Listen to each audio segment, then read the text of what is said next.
시작하며 소년 쿠노는 본다는 것이 도대체 무엇을 의미하는지 자문하고 있었습니다. 모든 사람이 그의 눈은 볼 수 없다고 말했기에 그는 그 말이 무슨 뜻인지 더욱 궁금해했습니다. 그래서 아버지는 본다는 것은 단순히 색과 모양을 인식하는 능력이라고 설명해 주었습니다. 쿠논의 눈에는 히스터라는 성기사가 남긴 영웅의 흉터가 있었고 아버지는 그것이 자랑스러운 일이라고 생각했기에 쿠논은 그저 고개를 끄덕이며 아버지의 말을 따랐습니다. 몇몇 하녀들은 그를 불쌍하게 여겼지만 쿠논은 왜 그런지 이해하지 못했습니다. 그는 주변 세상을 거의 인식하지 못했기에 자신이 앞을 보지 못한다는 이유로 그들이 왜 동정하는지 알 수 없었습니다. 어느 날 쿠노는 가정교사 제니를 만나러 가게 되었고 그는 자신이 정말 마법을 배워야 하는지 의문을 가졌습니다. 하지만 그가 태어날 때부터 수인, 물의 문장을 지니고 있었기에 배우지 않는 것은 낭비였습니다. 마법을 사용할 수 있다는 것은 분명 매우 특별한 능력이므로 그들은 쿠논이 타고난 이점을 최대한 활용하기를 원했습니다. 반면 쿠논은 그리 낙관적이지 않았습니다. 마법을 배운다고 해도 도와주는 사람이 없다면 어디에도 갈 수 없었기 때문입니다. 쿠논은 제니를 만났고 그녀는 오늘부터 자신의 가정교사가 될 것이라고 소개했습니다. 첫 수업을 시작하기 전 그녀는 쿠논에게 다오리 주문을 외워보라고 했고 그가 첫 시도 만에 마법 시전에 성공하자 깊은 인상을 받았습니다. 쿠논은 자신이 방금 어떤 마법을 썼는지 몰랐기에 제니는 그것이 수마법이라고 설명해 주었습니다. 안타깝게도 이 어린 소녀는 자신의 멋진 성과를 볼 수 없었기에 그녀는 최선을 다해 그것을 아주 상세하게 묘사해 주었습니다. 아오리 마법은 물을 생성하게 해줍니다. 이 물줄기는 수정처럼 투명하고 안구 크기만 했습니다. 이 설명을 듣자 쿠노는 무의식적으로 자신의 눈을 떠올렸고 제니는 혹시 그를 슬프게 했을까봐 황급히 사과했습니다. 하지만 사실은 그 반대였습니다. 그녀의 말은 쿠논의 마음속에 새로운 불꽃을 지폈습니다. 그는 마법을 더 잘하게 된다면 어쩌면 스스로 눈을 만들어낼 수 있을지도 모른다고 생각하게 되었습니다.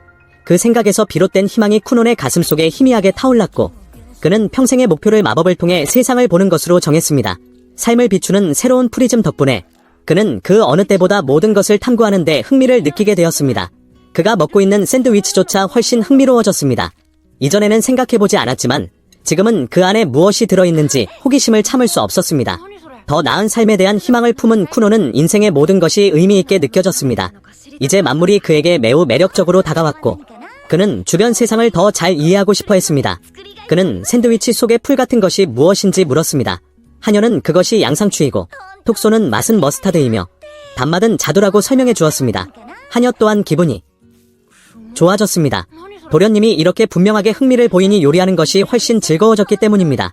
쿠노는 여러 가지 냄새가 난다고 말했고 알고 보니 하녀가 조금 과하게 준비한 것이었습니다. 요리가 정말 즐거워서 그녀는 실수로 도련님을 위해 너무 많은 음식을 만들어버린 것입니다. 그 후 쿠노는 다른 수업에 참석하여 성기사 히스터에 대한 이야기를 듣고 싶어 했습니다. 플로라 선생님은 깜짝 놀라며 이 주제가 괜찮을지 확신하지 못했지만 쿠논의 하인은 도련님은 준비되셨습니다 라고 안심시켰습니다. 플로라 선생님은 이야기가 감당하기 힘들면 언제든 말하라고 당부했습니다. 하지만 쿠논은 걱정 말라고 하며 지금 자신은 세상의 모든 지식을 갈망하고 있고 가능한 한만이 배우고 싶다고 말했습니다.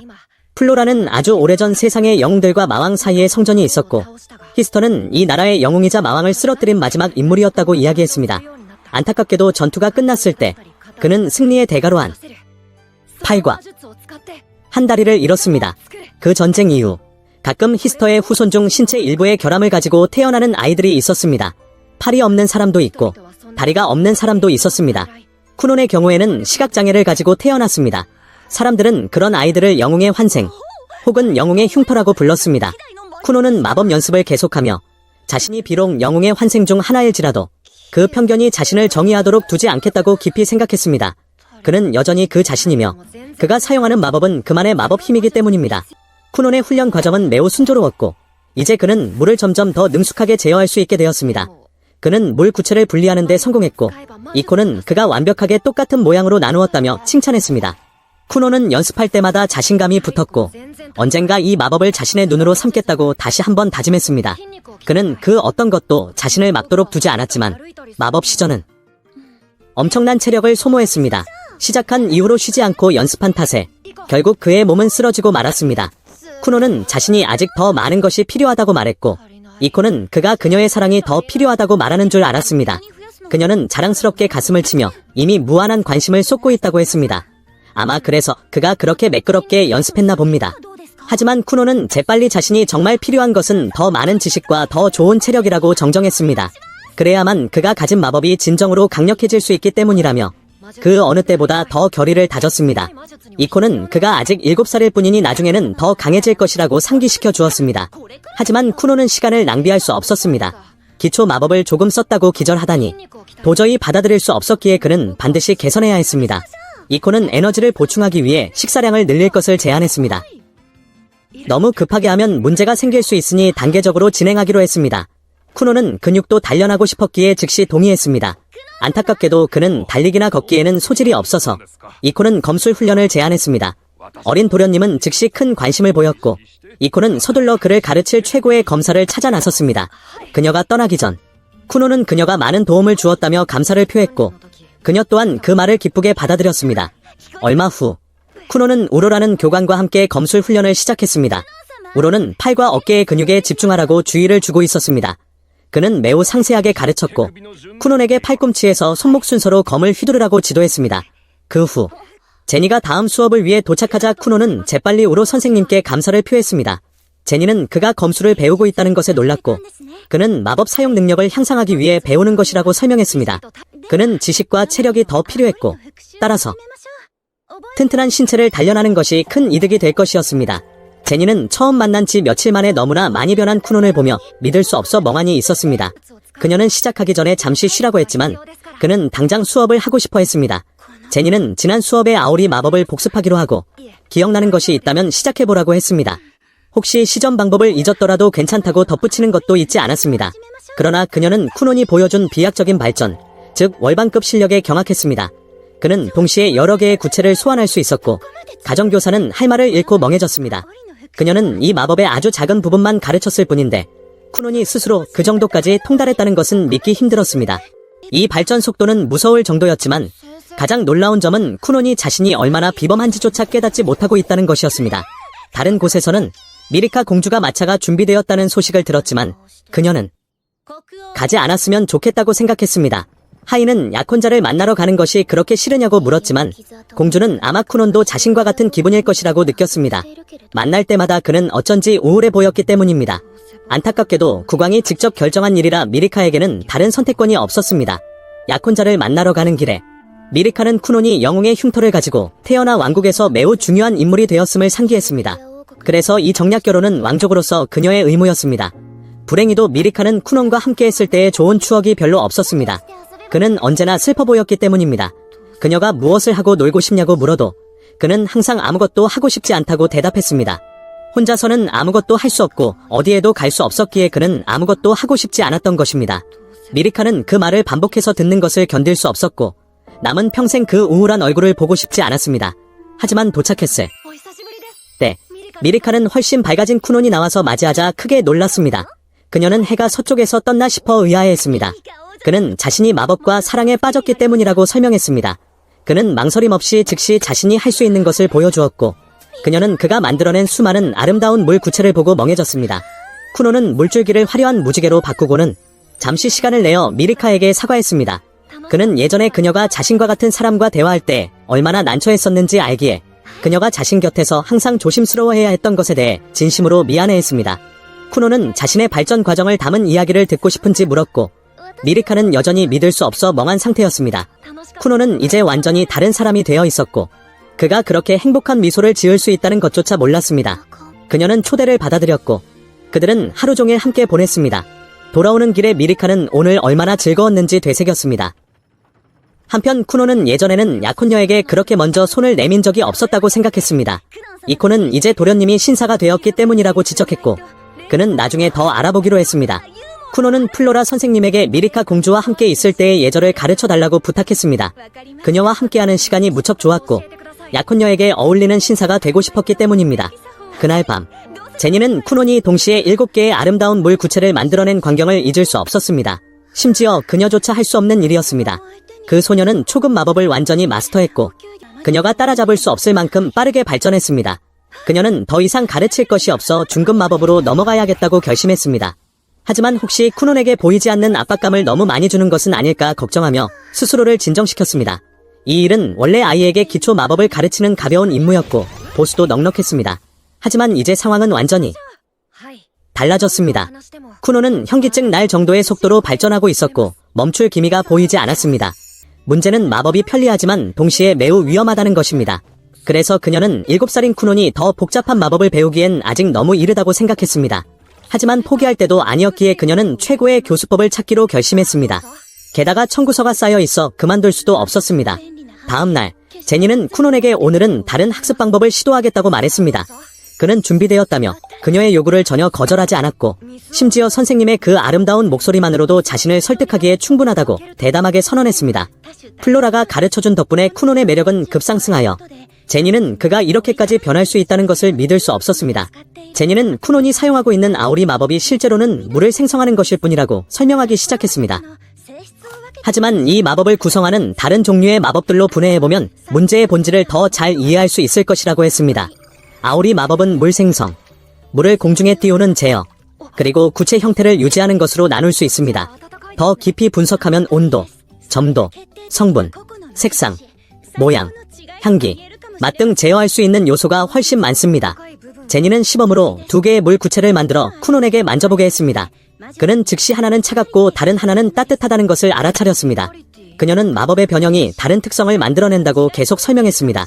하지만 쿠논은 그녀의 말을 완전히 이해하지 못했습니다. 그녀는 특성이란 각 마법사와 그들의 재능을 형성하고 구별하는 것이라고 더 자세히 설명했습니다.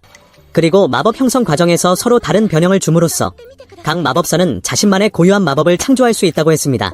쿠논은 이제 마법을 시전할 때 세부 사항을 조정하여 자신의 특성을 불어넣을 수 있다는 것을 깨달았습니다.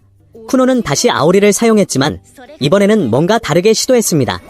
그 후 그는 이코에게 물을 마셔보라고 권했고 그녀는 물에서 자두 맛이 나는 것을 발견하고 경악했습니다. 이코는 매우 감동했지만 제니는 몹시 당황했습니다. 그녀는 오늘 수업을 위해 밤을 새워 머리를 짜냈는데 이 어린 소녀는 단 몇 초 만에 그것을 파악해버렸기 때문입니다. 쿠노는 이것이 쉽지 않을 것이라고 느꼈지만 곧 모든 종류의 변형을 실행하는 법을 배우겠다고 가정교사에게 약속했습니다.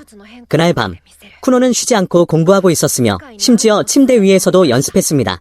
이제 그는 모든 사물의 모양과 향기를 인식할 수 있었지만 볼 수 없기 때문에 색깔은 구별할 수 없었습니다. 억지로 바꾸려 한다면 마법의 변형을 만들 수 없고 더더욱 자신의 눈을 만들 수 없다는 것을 잘 알고 있었습니다. 하지만 그는 창조주가 준 모든 것을 보고 싶다는 열망이 있었기에 곧 방법을 찾을 것이라고 스스로를 위로했습니다. 잠시 후 이코가 쿠논에게 차 끓일 물을 부탁했고 그는 여느 때처럼 아오리로 다른 물 구체를 만들어 그녀에게 보냈습니다. 하지만 물이 이동하는 순간 그는 놀라서 숨을 들이켰습니다. 이코가 무슨 일이냐고 걱정스럽게 물었고 쿠노는 방금 무언가를 본 것 같다고 했습니다. 하녀는 그가 볼 수 있다는 것을 믿을 수 없어 농담하면 벌받을 거라고 엄하게 경고했습니다. 쿠논도 확신할 수 없었습니다. 이치상으로는 정말로 아무것도 보이지 않았기 때문입니다. 이코가 더 이상 놀리지 말라고 하자 쿠논은 이 눈으로는 정말 아무것도 보이지 않는다고 분명히 설명했습니다. 하지만 마법을 통해 색을 느낀 것 같다고 마치 눈이 아니라 감각으로 사물의 형태를 인식하듯 말입니다. 어쨌든 그는 말로 완전히 설명할 수 없었습니다. 쿠노는 사과를 집어들고 이것이 빨간색이 맞느냐고 물었습니다. 하지만 그 사과는 사실 초록색이었고 그는 다른 사과를 집어들었는데 이번에는 맞췄습니다. 이코는 이제 쿠논이 색을 감지할 수 있다는 것을 깨닫고 크게 놀랐습니다. 다만 색의 이름이 아직 그의 감각과 일치하지 않았을 뿐입니다. 그가 한 번도 색을 본 적이 없으니 당연한 일이었습니다. 그러니 그는 자신이 느끼는 것과 단어를 연결하는 법만 배우면 되었습니다. 이코는 이 새로운 능력을 시험해보기로 하고 사과가 몇 개인지 세어보라고 했습니다. 그는 빨간 사과 3개와 초록 사과 2개라고 세었고 그녀는 다시 한번 멍해졌습니다. 과연 그는 마치 기적처럼 마법으로 모든 것을 볼 수 있었습니다. 이후 쿠논의 아버지 아손 또한 아들이 색을 볼 수 있다는 소식에 크게 놀랐습니다. 이코는 범위는 좁지만 도련님이 이제 색을 인식할 수 있다고 설명했습니다. 물체가 가까울수록 감각이 더 명확해지며 만지면 정확히 무슨 색인지 말할 수 있었습니다. 그는 심지어 이 이론을 독서에도 적용하여 잉크를 따라가며 색과 이미지를 인식했습니다. 아직 글자를 읽는 법은 배우지 않았지만 그림책과 백과사전을 꽤 많이 읽었습니다. 아손은 쿠논의 성장에 깊은 인상을 받아 즉시 이코에게 본체로 거처를 옮기라고 제안했습니다. 그녀의 업무는 원래 지속적인 보살핌이 필요한 쿠논을 돌보는 것이었지만 이제 그는 훨씬 더 자립적으로 보였기 때문입니다. 이코는 거절하며 쿠논이 지금 매우 많이 변화하려 노력 중이라고 지적했습니다. 그에게는 매일이 새로운 레이스이며 갑작스러운 환경 변화는 무심코 그를 방해할 수 있습니다. 그녀는 그런 일을 원치 않았기에 계속 그 곁에 있기로 했습니다. 아소는 그녀에게 너무 많은 짐을 지워 미안하다고 했지만 그녀는 일에 대한 애정을 표하며 넉넉한 급여에도 매우 만족해했습니다. 아소는 더할 나위 없이 기뻐하며 이코의 낙관주의가 쿠논에게 매우 긍정적인 영향을 미치고 있다고 평했습니다. 이코는 주인의 칭찬에 감사했지만 말로만 칭찬받기보다는 월급을 올려주면 더 좋겠다고 생각했습니다. 그 후 이코는 쿠논이 실험을 계속하고 싶어해서 놀랐습니다. 제니가 곧 올 예정이라 그녀를 조금 놀라게 해주고 싶었기 때문입니다. 그는 아오리를 사용했지만 이번에는 물을 빨간색으로 물들였고 더 큰 구체를 만들면 색이 더 선명하게 느껴진다고 말했습니다. 바로 그때 쿠논의 어머니가 아들이 마법으로 색을 볼 수 있다는 소식을 듣고 나타났습니다. 어린 소녀는 진정한 신사의 태도로 어머니에게 찬사를 보냈습니다. 그러나 무심코 집중력이 흐트러져 마법이 풀렸고 짙은 붉은 물이 자신과 이코를 덮쳤습니다. 쿠논은 다시 어머니를 불렀지만 이때 그의 모습은 피투성이가 된 것처럼 보여 어머니는 공포에 질려 비명을 질렀습니다. 그는 어머니가 왜 저렇게 반응하는지 이해하지 못해 멍하니 있었고 이코가 빨간색은 사람의 피 색깔이기도 하다고 설명해 주어야 했습니다. 아소는 화가 머리끝까지 나서 쿠논에게 근신 처분을 내렸고 이코의 보너스도 삭감되었습니다. 현장은 순식간에 아수라장이 되었습니다. 이때 제니도 근처에 있었습니다. 그리고 그녀는 쿠논이 계속해서 발전하며 점점 더 무서운 존재가 되어가는 것을 목격하고 멍해졌습니다. 그녀는 그가 도대체 어디까지 갈 수 있을지 자문했고 어쩌면 그가 이 세상에서 가장 고귀한 칭호를 얻을 수 있을지도 모른다고 생각했습니다. 어쨌든 그녀는 언젠가 그가 청천의 마법사가 될 것이라고 확신했습니다. 아소는 이제 그의 교육에 대해 생각할 때가 되었다고 판단하여 학교들을 검토하기 시작했습니다. 그 후 아소는 그를 귀족 자제들을 위한 학교에 보낼 것을 고려 중이라고 밝혔습니다. 하지만 형 에코는 동생이 저택 밖으로 나간 적이 없어서 걱정했습니다. 아소는 쿠논이 바깥 세상의 낯선 사람들을 두려워할 것이라 확신했기에 에코가 동생과 함께 가길 원했습니다. 에코는 예전에 쿠논이 밖에서 노는 것을 무서워했기 때문에 여전히 매우 불안해했습니다. 그래서 그는 동생을 안심시키며 모든 것이 괜찮을 것이고 손을 꼭 잡아주겠다고 약속했습니다. 하지만 쿠논은 미끄러져 넘어졌습니다. 에코는 동생의 손을 놓쳤고 그 이후로 동생을 실망하게 했다는 자책감에 자신을 용서할 수 없었습니다. 하지만 그는 속죄하고 싶었기에 아버지에게 무슨 일이 있어도 쿠논을 지키겠다고 약속했습니다. 한편 쿠논은 이코에게 자신이 점수를 연구하고 있다고 설명했습니다. 이것은 초자연적인 힘으로 처리된 용기에 물을 넣어야 하는 마법입니다. 이를 통해 사용자는 점을 치거나 잃어버린 물건을 찾을 수 있습니다.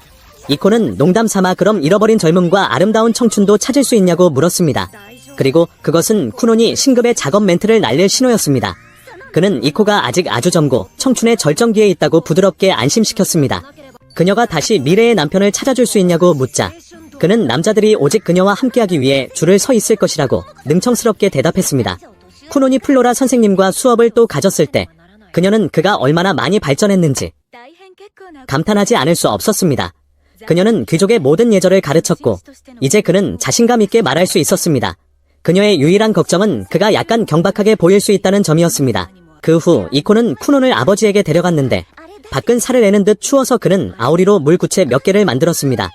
그 온기가 너무나 기분 좋아서 이코는 부드러운 감촉에 감탄했습니다. 쿠논은 물을 아주 부드럽고 탄력 있는 막으로 감싸서 구체가 아주 편안한 베개와 똑같다고 설명했습니다. 이것은 단지 실험일 뿐이었지만 이코는 이 재료로 만든 침대를 당장 갖고 싶다고 말했습니다. 쿠논은 아버지가 왜 자신을 보자고 했는지 궁금해하며 혹시 자신이 뭔가 잘못한 것은 아닌지 걱정했습니다. 그들이 도착했을 때 쿠논은 형 에코의 환영을 받았습니다. 형은 손을 잡고 안내해줄지 물었지만 그는 거절했습니다. 이제 주변 환경을 꽤 잘 감지할 수 있어 다른 사람의 도움이 필요 없었기 때문입니다. 에코는 예전에 동생이 항상 자신을 필요로 했던 것을 떠올리지 않을 수 없었고 쿠논도 뭔가 이상한 김새를 느꼈습니다. 형은 즉시 아무것도 아니야. 단지 동생의 마법에 엄청나게 감동했을 뿐이야 라고 대답했습니다. 쿠논이 부모님을 만났을 때 아소는 플로라에게서 쿠논이 귀족 학교에서 가르치는 모든 내용을 마쳤다는 보고를 받았고 가정교육 덕분에 매우 앞서 나갔기에 그가 실제 학교에 다니는 것에 흥미가 있는지 물어보려 했다고 말했습니다. 쿠논은 즉시 주변의 누구에게도 폐를 끼치고 싶지 않으며 학업보다 우선순위를 둔 목표가 있기에 흥미가 없다고 대답했습니다. 아소는 언제나 쿠논이 마음이 원하는 대로 해야 한다고 믿었지만 한 가지 문제가 있었습니다. 귀족 자녀는 학교에 다닐 의무가 있다는 것입니다. 그래서 그는 아들이 귀족 학교에 다니도록 주선했습니다. 하지만 그는 이제 그것이 정말로 필요하지 않다는 데 동의했고 심지어 국왕에게서 쿠논이 학교에 가지 않아도 된다는 특별 허가를 받았습니다. 그는 아들이 자유롭게 결정하도록 허락했지만 경고하는 것을 잊지 않았습니다. 그가 고려해야 할 다른 사항들이 있었습니다. 쿠노는 아버지가 자신의 용돈 쓰는 방식에 대해 말하는 줄 알았지만 그게 아니었습니다. 두 사람은 이 오해 때문에 말다툼을 시작했습니다. 쿠노는 아버지가 자신에게 화가 났다고 생각했습니다. 아마 그의 피바다 사건 때문에 여전히 화가 나 있을지도 모른다고요. 사실 아버지는 그 일을 오래전에 잊었습니다. 어쨌든 갑자기 언급되니 좀 찜찜해서 덤으로 근신 처분을 내렸습니다. 진정한 후 아소는 쿠논이 정말 신중하게 고려해야 할 것은 그의 결정이 미리카에게 어떤 영향을 미칠지라고 설명했습니다. 귀족의 의무를 다하지 않은 사람은 상류사회에서 불이익을 받게 되며 쿠논이 학교에 가지 않으면 그들이 결혼할 때 미리카가 편견에 시달릴 수 있습니다. 쿠논은 그런 일을 전혀 원치 않았기에 학교에 가기로 결심했습니다. 아소는 단지 승급 시험만 치르면 되기 때문에 쿠논에게 수년간 학교에 다니라고 요구하는 것은 아니라고 지적했습니다. 쿠논이 잘 이해하지 못하자 아버지는 이 시험들을 통과하면 정식 졸업 증명서를 받을 수 있다고 추가로 설명했습니다. 졸업 전에 통과해야 할 시험은 총 5개이며 완료 시간은 학생마다 다릅니다. 입학 며칠 만에 졸업하는 아주 빠른 아이들도 있고 더 천천히 신중하게 배우는 사람들도 있습니다.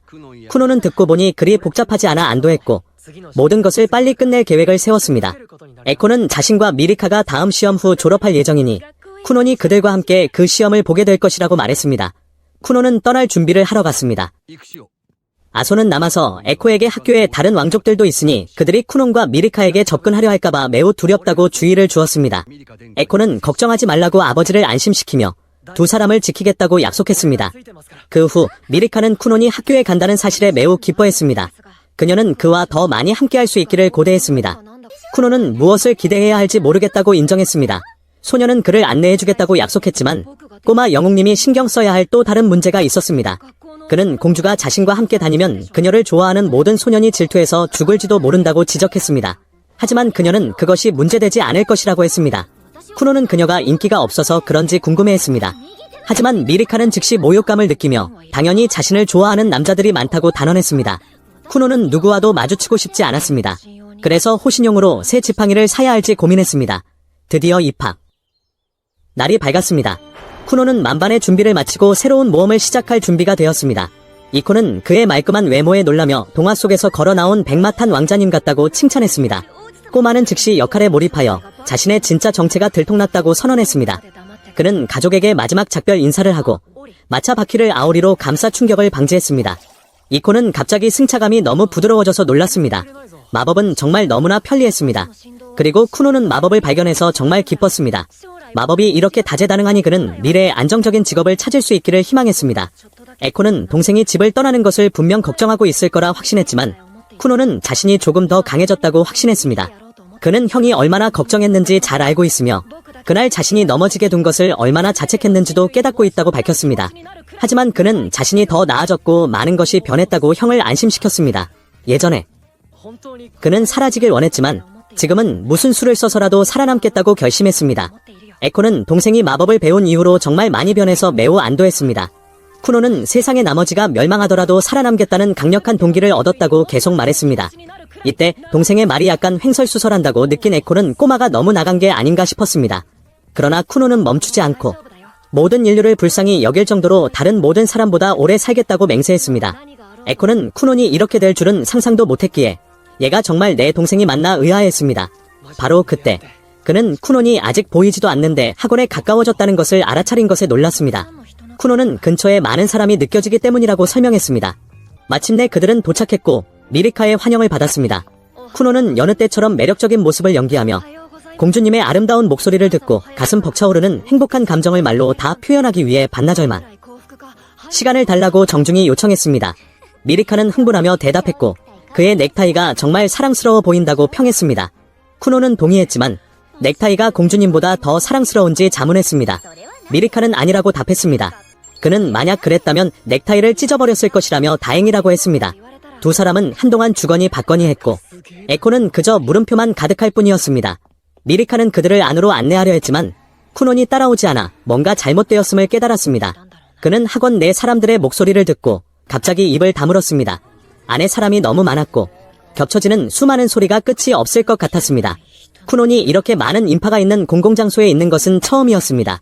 예전에 자신이었다면 도망쳤겠지만 지금의 그는 다르기에 자신 있게 들어갈 준비가 되어 있었습니다. 근처에서 카스라는 이름의 여성 교관이 이제 신입생을 맞이할 때라고 생각했습니다. 바로 영웅의 흉터를 지닌 귀족 쿠논이었습니다. 그녀는 그가 매우 소심하다는 소문을 들었기에 자신처럼 경험 없는 교사가 그를 이끌 수 있을지 마음속으로 걱정하고 있었습니다. 바로 그때 여학생 무리가 신입생을 둘러싸고 그가 백마탄 왕자님처럼 매혹적이라며 감탄했습니다. 그들이 쿠논에 대해 말하는 방식은 카스가 들었던 그 소심한 아이가 맞는지 의심하게 했습니다. 그 후 그녀는 자신이 쿠논의 지도 교사가 될 것이라고 소개했습니다. 쿠논은 다시 한번 자신의 치명적인 매력을 100% 발휘했습니다. 카스는 요즘 애들이 틱톡에서 뭘 보고 배우는지 궁금해할 수밖에 없었습니다. 바로 그때 학교 종이 울려 수업 시작을 알렸습니다. 즉 쿠논 일행은 헤어져야 한다는 뜻이었습니다. 그들은 점심시간에 다시 만나기로 약속했고 에코는 카스에게 동생을 잘 부탁한다고 부탁했습니다. 모두 헤어졌고 카스는 쿠논을 지도하는 것이 꽤 힘든 일이 될 것 같은 예감이 들었습니다. 한편 몇몇 학생들이 수군거리며 영웅의 흉터를 지닌 귀족 쿠논이 드디어 왔다고 말했습니다. 그들 중 일부는 그가 지난 100년 동안 처음으로 태어난 영웅의 흉터를 가진 사람이라 국왕의 은혜를 입었다는 소문을 들었습니다. 나이라는 우두머리는 기분 나빠하며 말을 정정하고 쿠논이 별거 없어 보인다고 말했습니다. 이 아이들은 나이를 매우 무서워해서 영웅의 흉터는 아마 미신일 것이라고 맞장구쳤습니다. 나이의 쿠논에 대한 적개심은 매우 분명하게 드러났고 그는 아이들에게 이제 갈 시간이라고 말했습니다. 그 후 카스는 쿠논에게 승급 시험에 대한 개요를 설명했습니다. 그는 5개의 시험만 통과하면 졸업 증명서를 받는다는 것을 알고 있었습니다. 하지만 그 이상의 내용이 있었습니다. 그녀는 많은 학생이 졸업하는데 3에서 5년이 걸린다고 덧붙였습니다. 승급 시험은 학생들이 지난 몇 달에서 1년 동안 배운 것을 테스트하기 때문입니다. 수업을 열심히 들으면 어렵지 않지만 떨어지면 재시험까지 한 달을 더 기다려야 합니다. 쿠논은 이해했다며 교실에 들어간 주인공은 승급시험에 대해 듣게 되는데 보통은 시험 후 다음 시험까지 준비 기간이 있지만 그는 유력자의 자제라서 그 과정을 생략할 권한을 얻었고 말하자면 언제든 원할 때 시험을 볼 수 있다는 것이다. 그는 교수에게 자신의 아버지와 국왕이 절친한 친구 사이라는 사실을 인정했다. 분명 인맥을 이용한 것이기에 교수와 학교 측에 압력을 가해 미안하다고 사과했지만 교수는 할 말을 잃고 아무것도 못 들은 척하며 더 이상 말하면 정치적 문제에 휘말릴 수 있으니 어서 시험이나 치르라고 요구했다. 점심시간이 될 때까지 시험 내내 계속 떠들었음에도 불구하고 주인공은 신기하게도 전 과목의 모든 문제를 다 맞췄으며 약혼녀의 안내로 식사를 하러 가던 중 나이가 길을 막아섰고 여동생인 미리카는 이 오빠를 두려워하는 기색을 보였다. 그 밉상인 녀석은 친구들 앞에서 주인공을 조롱하며 그가 국왕의 축복을 받은 사람일 리 없다고 비꼬았고 쿠노는 눈앞의 상대가 감히 자신의 약혼녀를 겁먹게 만들자 불쾌해하며 상대가 누구든 상관없이 끝장낼 기세로 맞서려 했는데 이때 에코가 다가와 사태가 악화되는 것을 막으려 했다. 하지만 나이는 여전히 에코를 안중에도 두지 않았고 이를 본 쿠노는 은밀하게 마법을 사용하여 땀과 소변을 포함한 주변의 모든 수분을 흡수해 얄미운 왕자의 바지에 모이게 했으며 그러고는 저기 좀 보라며 오줌을 지렸다고 놀려대자 많은 사람들의 시선이 쏠려 금발의 왕자는 꼬리를 내리고 도망칠 수밖에 없었다. 에코와 미리카는 당연히 주인공이 이 일을 벌였다는 것을 알았지만 그는 전혀 개의치 않고 무엇을 먹을지 물었으며 자리에 앉은 미리카는 그가 자신보다 한 살 많은 오빠라고 밝히며 아마도 부왕에게 재능을 인정받지 못해 쿠논에게 질투심을 느끼는 것 같다고 말했다. 쿠논은 형이라면 응당 자신의 형인 에코처럼 동생을 아껴줘야 한다며 그자가 참 터무니없다고 느꼈고 그 말을 들은 에코는 기뻐하면서도 앞으로 또 무슨 일이 생길까봐 한숨을 쉬었는데 왕자를 놀린 행동은 너무나 경솔했으나 미리카도 그 마음을 이해하고 오빠에게 신경 쓰지 말고 우선 식사부터 즐기라고 권했다. 같은 시각 나이는 망신을 당해 극도로 분해하고 있었는데 학교의 모든 사람이 왕자의 권력 앞에 두려움을 표했지만 바로 그 점이 나이에게 불쾌감을 주었고 교사가 주의를 주어도 입을 다물라고 윽박지르니 교수도 가르칠 방도가 없어 무력하게 한숨만 쉬었다. 식당 안에서 쿠노는 방금 전 그 밉살스러운 왕자에 대해 더 알고 싶어하며 도대체 왜 그렇게 공격적인지 궁금해했는데 약혼녀는 그 진짜 이유가 자신에게 있다며 원래 라인은 제6왕자이고 자신은 제9공주라 서열과 지위에서 완전히 밀렸으나 영웅의 흉터를 지닌 주인공과 약혼한 후 자신의 지위가 급상승했고 게다가 이제 주인공이 사교계에 정식으로 데뷔했으니 앞으로 귀족 사회에서 두 사람의 지위는 더욱 높아질 것이기 때문에 나이가 그들 앞에서 분노를 표출하는 것이라고 설명했다. 왕자에게 장난을 친 후 주인공은 사과하고 싶어 했지만 형과 약혼녀가 이를 금지했고 다음날 주인공은 제니 앞에서 수속성 제어 능력을 계속 연습하며 오늘의 목표인 물의 성질 변화를 시도해 온도를 최저로 낮추어 얼음을 만드는 데 성공했으며 감각을 익히기 위해 이것저것 만져보라는 조언에 따라 말을 만져보기도 해서 에코를 어리둥절하게 만들었는데 공주는 이날도 사랑하는 사람을 맞이하러 달려나왔다. 오늘은 주인공이 학교 시험을 마치는 마지막 날이었기에 그는 여자친구의 목소리를 듣지 못하면 세상이 무너지는 것 같다는 둥 화려한 말로 작업을 걸었고 금발의 미리카는 이런 말을 아주 좋아했지만 형은 너무 오글거려서 질색했으며 마지막 시험은 교사의 지시에 따라 다른 학생들과 함께 치르게 되었는데 주인공은 신나 하다가도 카스 교수와 단둘이 있을 수 없게 되자 금세 시무룩해졌다. 며칠 동안 쿠노는 시험을 치르면서 교수에게 왜 가르치는 일을 하는지 등 사생활을 캐물었고 어찌된 영문인지 교수도 다 대답해 주었는데 이때 같은 반 친구들이 다가와 공주의 약혼자와 친해지고 싶어 하자 쿠노는 열정적으로 서서 직접 말을 걸고 소개를 했으며 집에서 신사교육을 받은 덕분에 멋진 모습을 보여주었고 형과 여자친구에게 어울리는 친구가 있다는 사실에 안도했으나 사실은 미리카가 주인공이 학교에 오는 드문 기회이니 방해하지 말라고 미리 부탁해둔 것이었다. 상황을 파악한 쿠노는 친구들 앞에서 다시 공주에게 작업을 걸었지만 말이 너무 많아 주변 사람들도 민망해하기 시작했고 시험 시간이 다가왔음에도 나이 일행은 밖에 있었는데 무리가 왕자에게 어서 들어가자고 재촉하는 사이 시험 시작 종이 울렸고 미리카가 주인공 옆에 앉으려던 찰나 그 오빠가 다가와 시비를 걸자 반 전체가 걱정스러운 눈빛을 보냈다. 많은 사람이 나이의 태도를 두고 왕실 교육을 받아도 제 유광자는 나아지지 않았다고 수군거렸는데 바로 그 말들이 나이에게 상처가 되어 그는 마음속의 고독을 감추기 위해 더욱 강한 척을 했으나 성한 사람들과 학교 사람들에게 분노하고 있던 그때 갑자기 쿠논이 손을 잡으며 자신이 공주의 약혼자라고 인사하자 손잡는 광경에 모두가 경악했다. 주인공은 지난번에 대화할 기회가 없었다며 해맑게 웃었고 라인은 너무 놀라 계속 뿌리쳤지만 주인공은 놓아주기는커녕 꽉 붙잡고 자신을 미래의 매제라고 부르며 친근하게 굴자 왕자의 머릿속에 있던 분노가 사라지고 얼떨결에 분위기에 휩쓸리게 되었는데 쿠노는 앞이 보이지 않지만 감각이 매우 정확하여 손을 잡은 후 상대가 매우 남성적이고 얼굴도 잘생겼을 것이라 평가하며 볼 수 있었다면 빤히 쳐다봤을 것이라고 칭찬하자 난생 처음 다른 남자에게 잘생겼다는 말을 들은 나이도 기분이 좋아졌고 여동생에게 이 녀석 좀 떼어내달라고 부탁하는 오빠의 수줍은 표정을 처음 본 미리카가 웃음을 터뜨리자 반 친구들도 따라 웃어 왕자는 부끄러워하며 결국 쿠논에게 손을 놓아달라고 항복했으니 아마 내일이면 정교의 소문이 파다하게 퍼질 듯했다. 에코는 처음에 둘이 싸울까봐 걱정했지만 친해진 모습을 보고 안심했고 오후에 시험 결과가 나오자 카스 교수는 꼭 그림을 그려주며 전원 졸업시험 통과를 축하해주어 연인은 기쁘게 축하했으며 쿠노는 모두에게 멋진 시간을 선물해줘서 고맙다고 인사를 전했고 비록 괴짜라는 평가는 받았지만 친구들의 호감을 샀으며 심지어 나이조차 웃으며 그를 다시 보게 되었다. 며칠 후 제니는 주인공에게 마법 훈련을 계속시켰는데 주인공의 수속성 제어 능력은 이미 완벽한 수준이라 물 구체를 나누거나 색을 바꾸고 질감을 변화시키는 등 어떤 요구도 훌륭하게 해냈으며 심지어 진짜 같은 새를 만들어내기까지 하자 가정교사인 제니는 큰 충격을 받고 그 자리에 주저앉아 더 이상 가르칠 게 없다는 사실을 깨닫고는 차를 마시며 이 이야기를 꺼냈다. 쿠노는 그녀가 졸업 파티에 오고 싶어하는 줄 알고 초대했지만 제니는 자신이 숨겨왔던 진실에 관한 이야기라며 주인공이 학교를 졸업한 지금이 말하기 좋은 기회라고 했고 하녀도 자리를 옮겨 함께 듣게 되었는데 처음에 주인공은 제니가 밤하늘의 여신이라 신들의 세계로 돌아가야 하냐고 농담을 던졌지만 제니는 씁쓸하게 웃으며 더 이상 가르칠 것이 없다고 털어놓았다. 사실 그녀는 오래전부터 가르칠 새로운 것이 바닥난 상태였는데 그 이유는 쿠논이 너무나 뛰어나 지식을 빠르게 흡수했기 때문으로 그녀는 몇 가지 새로운 마법만 더 배우면 머지않아 쿠논이 모든 면에서 자신을 뛰어넘을 것이라 생각했으나 주인공은 이를 받아들이지 않고 그녀가 자신을 속이기 위해 고안해낸 마술 같은 속임수들을 좋아한다고 말했는데 사실 그것은 제니가 절박한 심정으로 짜낸 지식이었음에도 이 엉뚱한 제자는 그 속임수들이 마법의 범위를 넓혀주었고 자신에게 자신감을 심어주어 삶의 목적을 갖게 해주었다고 칭찬했다. 주인공이 사소한 속임수들이 마법에 매우 유용했다고 칭찬하자 그녀는 이게 칭찬인지 욕인지 헷갈려 웃을 수밖에 없었고 유용하다면서 속임수라 부르는 것에 할 말을 잃었지만 실제로 제니는 그에게 가르칠 새로운 것을 찾기 위해 머리를 짜내며 수없이 시도한 끝에 수업에 적용했던 것인데 쿠노는 그녀가 그만두려는 이유가 급여 문제라고 생각해 아버지에게 월급과 보너스를 올려달라고 하겠다고 했다. 제니는 벌떡 일어나 오히려 그 반대라며 할 일도 없는데 너무 많은 돈을 받는 것이 양심에 찔린다고 했고 돈을 위해 수업을 끌어왔지만 이제 한계에 다다랐으니 자신보다 뛰어난 다른 마법사를 찾아보라고 조언하자 주인공은 슬퍼하며 그녀가 유용한 작은 속임수들을 생각해낸 훌륭한 스승임을 인정하고 계속 배우고 싶으니 차라리 자신을 계속 속여달라고 부탁했지만 제니는 거절했다. 안타깝게도 주인공이 더 뛰어나다는 사실은 변함이 없어 제니는 작별을 고했고 밖으로 나온 그녀는 쿠논이 진정한 천재이며 창천의 마법사가 될 자질이 충분하다고 생각하며 자신도 제자에게 지지 않기 위해 계속 배우겠다는 동기를 얻었다.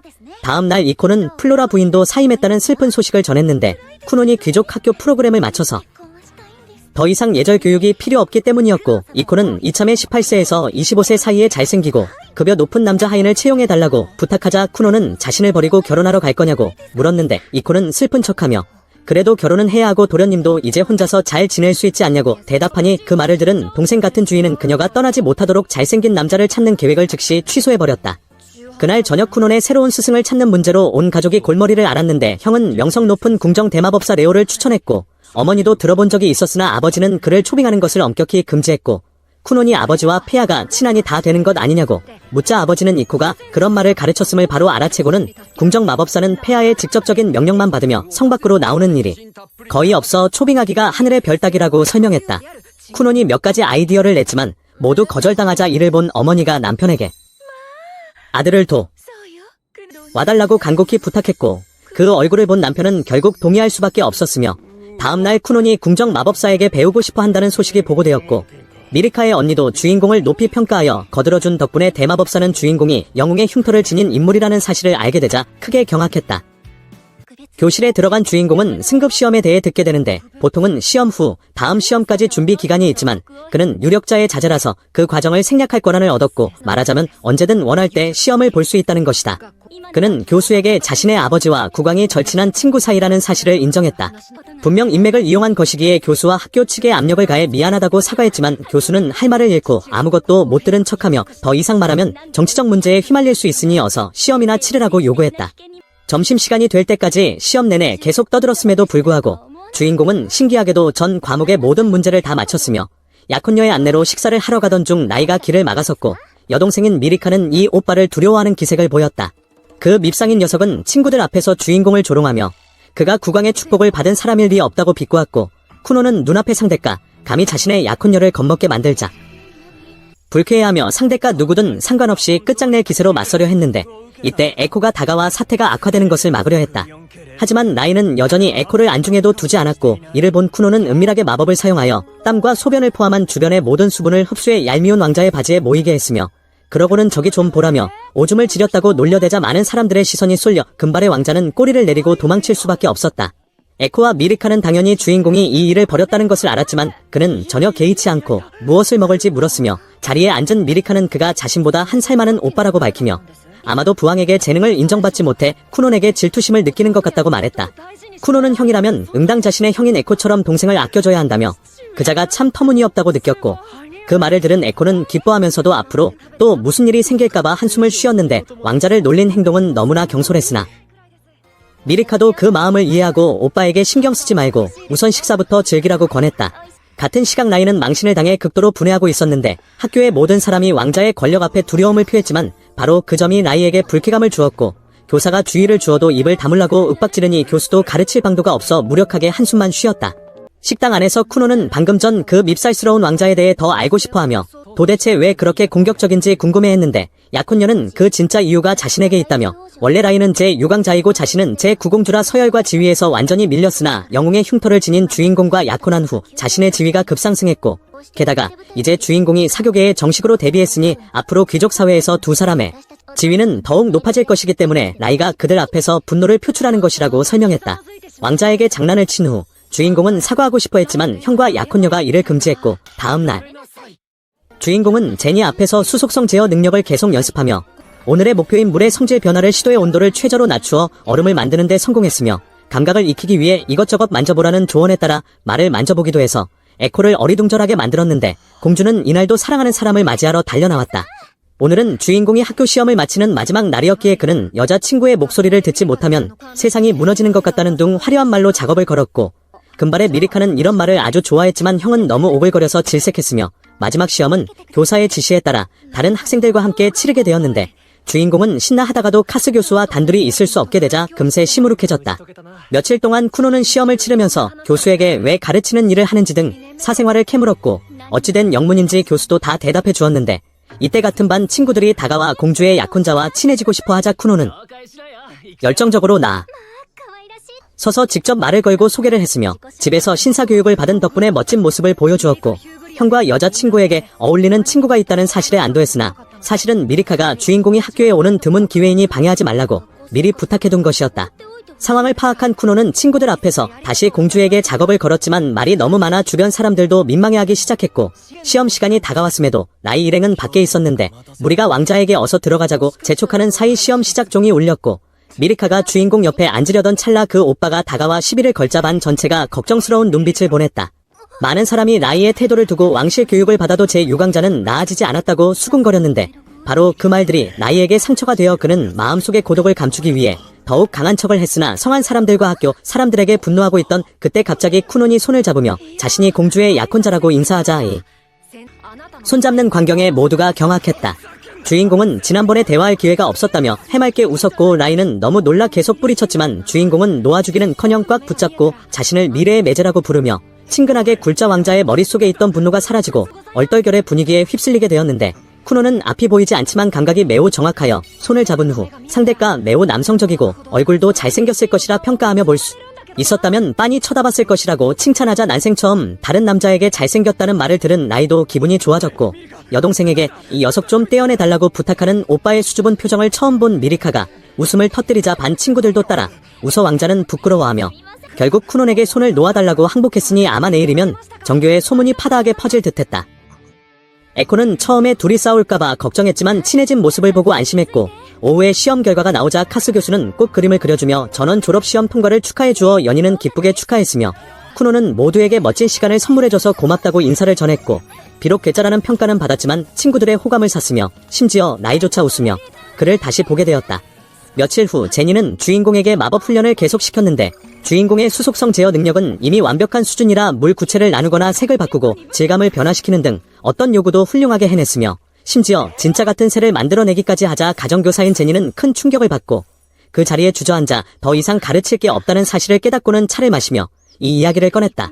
쿠노는 그녀가 졸업 파티에 오고 싶어하는 줄 알고 초대했지만 제니는 자신이 숨겨왔던 진실에 관한 이야기라며 주인공이 학교를 졸업한 지금이 말하기 좋은 기회라고 했고 하녀도 자리를 옮겨 함께 듣게 되었는데 처음에 주인공은 제니가 밤하늘의 여신이라 신들의 세계로 돌아가야 하냐고 농담을 던졌지만 제니는 씁쓸하게 웃으며 더 이상 가르칠 것이 없다고 털어놓았다. 사실 그녀는 오래전부터 가르칠 새로운 것이 바닥난 상태였는데 그 이유는 쿠논이 너무나 뛰어나 지식을 빠르게 흡수했기 때문으로 그녀는 몇 가지 새로운 마법만 더 배우면 머지않아 쿠논이 모든 면에서 자신을 뛰어넘을 것이라 생각했으나 주인공은 이를 받아들이지 않고 그녀가 자신을 속이기 위해 고안해낸 마술 같은 속임수들을 좋아한다고 말했는데 사실 그것은 제니가 절박한 심정으로 짜낸 지식이었음에도 이 엉뚱한 제자는 그 속임수들이 마법의 범위를 넓혀주었고 자신에게 자신감을 심어주어 삶의 목적을 갖게 해주었다고 칭찬했다. 주인공이 사소한 속임수들이 마법에 매우 유용했다고 칭찬하자 그녀는 이게 칭찬인지 욕인지 헷갈려 웃을 수밖에 없었고 유용하다면서 속임수라 부르는 것에 할 말을 잃었지만 실제로 제니는 그에게 가르칠 새로운 것을 찾기 위해 머리를 짜내며 수없이 시도한 끝에 수업에 적용했던 것인데 쿠노는 그녀가 그만두려는 이유가 급여 문제라고 생각해 아버지에게 월급과 보너스를 올려달라고 하겠다고 했다. 제니는 벌떡 일어나 오히려 그 반대라며 할 일도 없는데 너무 많은 돈을 받는 것이 양심에 찔린다고 했고 돈을 위해 수업을 끌어왔지만 이제 한계에 다다랐으니 자신보다 뛰어난 다른 마법사를 찾아보라고 조언하자 주인공은 슬퍼하며 그녀가 유용한 작은 속임수들을 생각해낸 훌륭한 스승임을 인정하고 계속 배우고 싶으니 차라리 자신을 계속 속여달라고 부탁했지만 제니는 거절했다.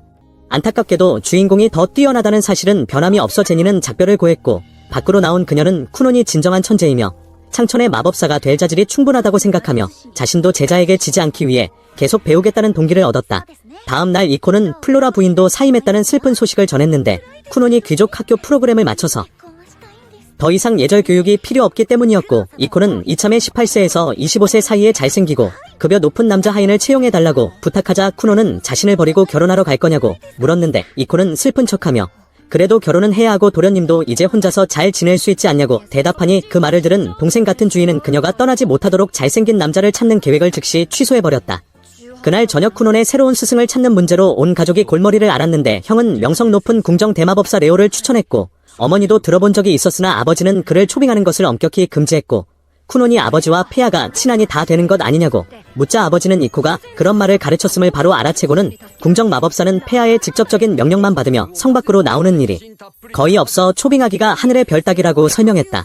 쿠논이 몇 가지 아이디어를 냈지만 모두 거절당하자 이를 본 어머니가 남편에게 아들을 와달라고 간곡히 부탁했고 그 얼굴을 본 남편은 결국 동의할 수밖에 없었으며 다음날 쿠논이 궁정 마법사에게 배우고 싶어 한다는 소식이 보고되었고 미리카의 언니도 주인공을 높이 평가하여 거들어준 덕분에 대마법사는 주인공이 영웅의 흉터를 지닌 인물이라는 사실을 알게 되자 크게 경악했다. 며칠 후 쿠논과 아버지는 황궁으로 호출되어 대화를 나누게 되는데 주인공은 다시 한번 궁정 마법사와 단독으로 만날 약속이 잡혀 매우 들떠 있었고 아버지는 일이 잘 풀리면 마법 교관을 고용할 수도 있을 거라 말한다. 그를 만나기 전 아버지는 최근 아들의 능력을 확인해보고 싶어 했고 쿠논은 물로 고양이를 만들어 보이는데 이번에는 예전처럼 투명한 것이 아니라 색깔까지 있었다. 아버지는 이 생명체를 아주 좋아하며 마법이 정말 편리하다고 칭찬했고 주인공은 연구할 시간이 더 주어진다면 고양이가 더 자연스럽게 움직이게 만들 수 있고 어쩌면 나중에는 울음소리까지 내게 할 수 있을지도 모른다고 생각한다. 아버지가 고양이를 좋아하는 것을 보고 왜 한 마리 키우지 않느냐고 묻자 아버지는 고개를 저으며 그러면 일할 수 없을 것이라 답하고 게다가 가족들이 어떤 생물도 키우지 않기로 합의했음을 상기시킨다. 만약 고양이가 주인공의 다리에 감기면 넘어져서 위험할 수 있고 가장 중요한 이유는 어머니가 고양이가 아닌 개를 좋아하기 때문이라 아버지는 감히 키울 엄두를 내지 못했던 것이다. 쿠노는 이해하고 나서 밖에서 고양이를 키운다는 게 무슨 뜻인지 물었는데 이전에 이코가 귀족들은 지위를 과시하기 위해 밖에서 고양이를 키운다고 가르쳐줬기 때문이다. 하지만 주인공이 말한 고양이는 바로 내연녀를 의미하는 것이었고 아버지는 그 말을 듣고 그 작은 하녀가 엉터리로 가르쳤다며 속으로 욕하면서도 자신은 밖에서 고양이를 키울 배짱이 없기에 웃음만 짓는다. 잠시 후 그들은 미리카의 언니인 레사를 만나는데 레사는 부자를 마중 나와준 것에 대해 감사를 받고 주인공도 신사처럼 인사하지만 약간 빗나간 방식이라 아버지는 그녀가 제2공주이니 제대로 인사하라고 주의를 준다. 그 말을 들은 쿠노는 당돌하게 미래의 처형에게 인사한다고 말하고 양측은 서로를 소개하며 미리카에게 주인공에 대해 많이 들었다고 말한다. 은발의 공주는 멍해 보이는 고양이를 보고 귀엽다고 생각하지만 쿠논이 다시 물로 되돌리자 아버지는 아쉬워하고 그녀는 주인공이 이런 것을 만들 수 있다는 사실에 놀란다. 레사는 정사를 논의하기 위해 쿠논을 흙의 탑으로 데려가고 아버지는 폐하와 차를 마시러 가는데 아들은 돌아갈 때 알아서 할 수 있으니 기다릴 필요 없다고 말하며 사실 오늘 미리카와 아버지가 예전에 어머니를 꼬셨던 레스토랑에서 식사하기로 약속했다고 즐겁게 웃는다. 성 안으로 들어간 쿠노는 마법과 관련된 수많은 질문을 쏟아내어 레사를 곤란하게 만들고 그녀 또한 궁정 마법사의 일원이지만 저 엉뚱한 녀석의 질문 공세에 머리가 터질 지경이라 적당히 하라고 주의를 준다. 그녀는 형제자매들 사이에서의 자신의 위치에 대해 이야기해주는데 휴그리아 왕실에는 7명의 왕자와 10명의 공주가 있으며 보통은 왕자가 후계자로 선택되지만 이 나라에서는 실력을 중시한다. 갑자기 이때 쿠노는 흙의 탑의 마력이 엄청나게 강한 사람들이 많이 모여 있다는 것을 감지하고 역시 궁정 마법사는 이름뿐인 친구가 아니라고 생각한다.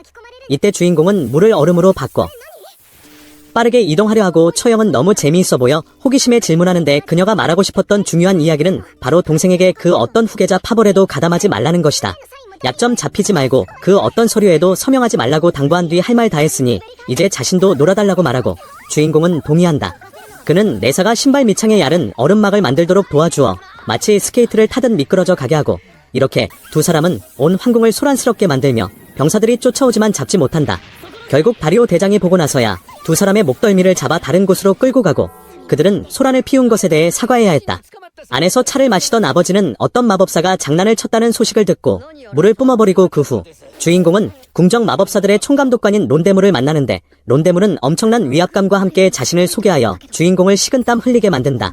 레사의 마력도 이미 놀라웠지만 이 노인은 그보다 훨씬 더 공포스러웠고 그들은 주인공의 어깨에 있는 수인에 대해 이야기하는데 마법사들은 자신이 사용하는 원소를 상징하는 인을 가지고 있다. 총 7가지 속성이 있고 5단계로 나뉘는데 현재 주인공은 물 속성 밑에서 두 번째 단계에 있고 은발의 공주도 바람 속성 2단계에 있다. 그는 총감독관의 마력이 완전히 다르다는 것을 느끼고 3단계일 것이라 추측하지만 총감독관은 자신이 4단계라고 밝힌다. 이번이 인에 대해 처음 배우는 것이라 쿠노는 잘 모르지만 시간이 지나면 분명 이해하게 될 것이고 그는 단계가 다르면 마법 사용에도 큰 차이가 있는지 묻는다. 론데문은 그건 미리 말할 수 없으며 그들이 볼 수 있는 유일한 것은 타인의 총 마력량뿐이라고 말하고 발전하기 위해서는 앞으로 주인공이 무엇을 배우고 얼마나 노력하느냐가 중요하다고 설명한다. 그 말을 들은 쿠노는 매우 기뻐하고 함께 놀러 가자고 제안받는데 진지하게 이야기한 것이고 저 노인은 이곳에서 가장 노는 것을 좋아하는 사람이다. 그렇게 쿠노는 다른 마법사들을 만나 시연을 보이게 되고 레사는 동생이 정말 뛰어나다고 칭찬하며 방금 자신이 직접 경험했기에 확신할 수 있다고 말한다. 다른 멤버들은 주인공이 어떤 종류의 마법을 사용하는지 궁금해하고 그는 만약 시험을 통과하면 마법사 한 명이 가르쳐 줄 것이라고 생각한다. 빅터가 나서서 주인공을 시험하기로 하는데 그 역시 물 속성이고 동시에 여러 개의 물 구체를 제어할 수 있다. 주인공의 임무는 자신의 능력을 사용하여 저 물 구체들을 빼앗는 것인데 이 말을 듣고 주인공은 마법으로 다른 사람의 마법을 빼앗을 수 있다는 사실에 꽤 놀란다. 이 개념은 제니에게 배운 적이 없는데 그녀는 이미 존재하는 물을 제어하거나 스스로 물을 만드는 것만 가르쳤기 때문이고 이것은 그들이 다른 마법사가 만든 물도 완전히 제어할 수 있다는 것을 의미한다. 즉시 그는 흥분하여 마법을 사용해 빅터로부터 물 구체를 빼앗으려 하지만 저 형은 매우 강해서 즉시 물이 주인공 쪽으로 이동하지 못하도록 꽉 붙잡는다. 이런 식의 저항은 처음이라 쿠노는 고전하고 그는 온 힘을 다해 상대방의 물을 강제로 빼앗으려 하는데 총감독관이 그만하라고 요청하고 이것은 전투나 다름없어 주인공은 지치게 된다.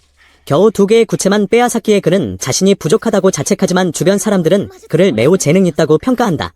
처음에 빅터는 단 하나라도 빼앗길 것이라고는 생각지 못했기에 총감독관에게 주인공을 자신에게 맡겨 훈련시키게 해달라고 요청하지만 이것은 즉시 다른 멤버들의 거센 비판을 받는다. 그들도 주인공과 놀고 싶어 했고 레사는 빅터가 방금 여자친구에게 차였으니 자격이 없다고 언급하며 다른 이들도 본인 앞가림도 못하면서 누굴 가르치려 하냐고 거든다. 총감독관은 모두가 쿠논을 원하니 꽤 기뻐하며 여기까지 온 김에 조금 더 놀자고 요구하고 그렇게 그는 주인공이 만든 물 구체 위에서 방방 뛰게 된다. 쿠노는 궁정 마법사 총감독관이 이렇게 놀기 좋아하는 사람일 줄은 상상도 못했지만 덕분에 다른 멤버들도 모두 즐거워 보인다. 주인공은 이 마법이 초소프트 워터볼이며 겉면이 부드럽고 신축성 있는 막으로 감싸져 있어 이것으로 침대를 만들면 더할 나위 없이 훌륭할 것이라고 설명한다. 처형은 그 후 고양이 말고 다른 것도 만들 수 있는지 묻고 쿠노는 모두를 위해 이코의 물 버전을 만들어 보여주는데 물 인형은 마음대로 움직일 수 없지만 날개할 수는 있다. 다만 흐릿해서 유령처럼 보이기 때문에 그는 별로 사용하지 않지만 두 사람은 한번 해보라고 부추긴다. 그도 알겠다고 하며 대낮에 유령이 나타난 줄 알고 황궁의 모든 사람을 기겁하게 만들고 결국 모두가 또 그런 짓을 했다고 야단맞는다. 하루가 끝날 무렵 총감독관은 다음에 또 놀러오라고 약속하며 동시에 마법에 대해서도 논의하기로 하고 그는 주인공을 통과시키고 그의 교관이 되어주기로 동의한다. 미래의 목표에 대해 질문받자 쿠노는 마법으로 눈을 만들고 싶다고 이야기하고 그 말을 들은 모두가 흥미를 보이며 칭찬한다. 하지만 밖으로 나왔을 때 두 사람은 아버지에게 꾸중을 듣는데 차를 마시다가 아들에 대한 나쁜 소식을 2번이나 들었기 때문이다. 내사도 거들어 주려다 훈계를 듣는데 마법은 장난감이 아니며 만약 실수로 타인에게 해를 입히면 그 결과는 헤아릴 수 없다고 한다. 아버지는 마법이 사람이나 물건에 해를 끼친다면 사용하지 말라고 요구하며 한번 사용하면 자신의 행동에 책임을 져야 한다고 말하고 돌아오는 길에 아버지는 아들에게 함께 놀 친구가 생긴 것에 기뻐하는 기색을 보인다. 날이 어두워졌기에 은발의 공주는 특별한 방법으로 주인공을 여동생에게 데려다주겠다고 제안하고 두 사람은 협력하여 비행 물체를 만드는데 그녀가 바람을 제어하므로 주인공의 물쿠션을 밀어주기만 하면 끝이다. 그는 다른 사람들이 관계를 오해할까봐 걱정하지만 누나는 결혼 상대가 없으니 무서울 게 없다고 말하고 그렇게 그들은 함께 고속으로 날아간다. 아버지가 방금 당부한 말은 까맣게 잊은 채 그들은 미리카의 저택 아래로 떨어지고 발각되는데 아버지는 위험한 짓을 하지 말라고 경고하는 게 벌써 3번째다. 위층에 있던 금발의 미리카는 약혼자가 식사하러 가자고 하여 예쁜 옷을 준비하고 주인공이 이 색을 좋아할지 궁금해한다. 약혼자인 남주인공을 기다리는 밀리카는 지금 매우 초조해하고 있는데 이 모습이 하녀에게는 꽤나 흥미로워 보여 도대체 남자가 어떤 사람인지 궁금해한다. 쿠논이 도착했다는 소식을 듣자마자 금발의 공주는 짐짓 침착한 척했으나 불과 2초 만에 참지 못하고 달려나가 남편을 맞이했고 남주인공은 여느 때처럼 공주의 아름다움을 칭찬하며 오늘은 첫 데이트인 만큼 신사다운 면모를 갖추고 유명한 레스토랑으로 향했다. 식사 내내 쿠논이 내뱉는 모든 말에는 칭찬이 따라붙었고 밀리카의 시녀조차 그 예의 바른 태도가 진정한 신사답다며 공주가 그에게 푹 빠진 이유를 납득했으며 청년은 오늘 아침 레사의 안내로 흙의 탑을 견학하고 궁정 마법사들과 어울렸던 이야기를 꺼냈다. 그는 총감독관을 마력이 엄청난 블루치즈라고 불렀고 일단 합격 판정을 받았지만 마법 강사가 누가 될지는 며칠 더 기다려야 알 수 있다고 했는데 쿠논의 수다 본능이 발동하여 사람들은 도대체 저 많은 말이 어디서 나오는지 이해할 수 없었지만 시녀는 좀 어린애 같아도 공주를 기쁘게 해주니 괜찮다고 생각했다.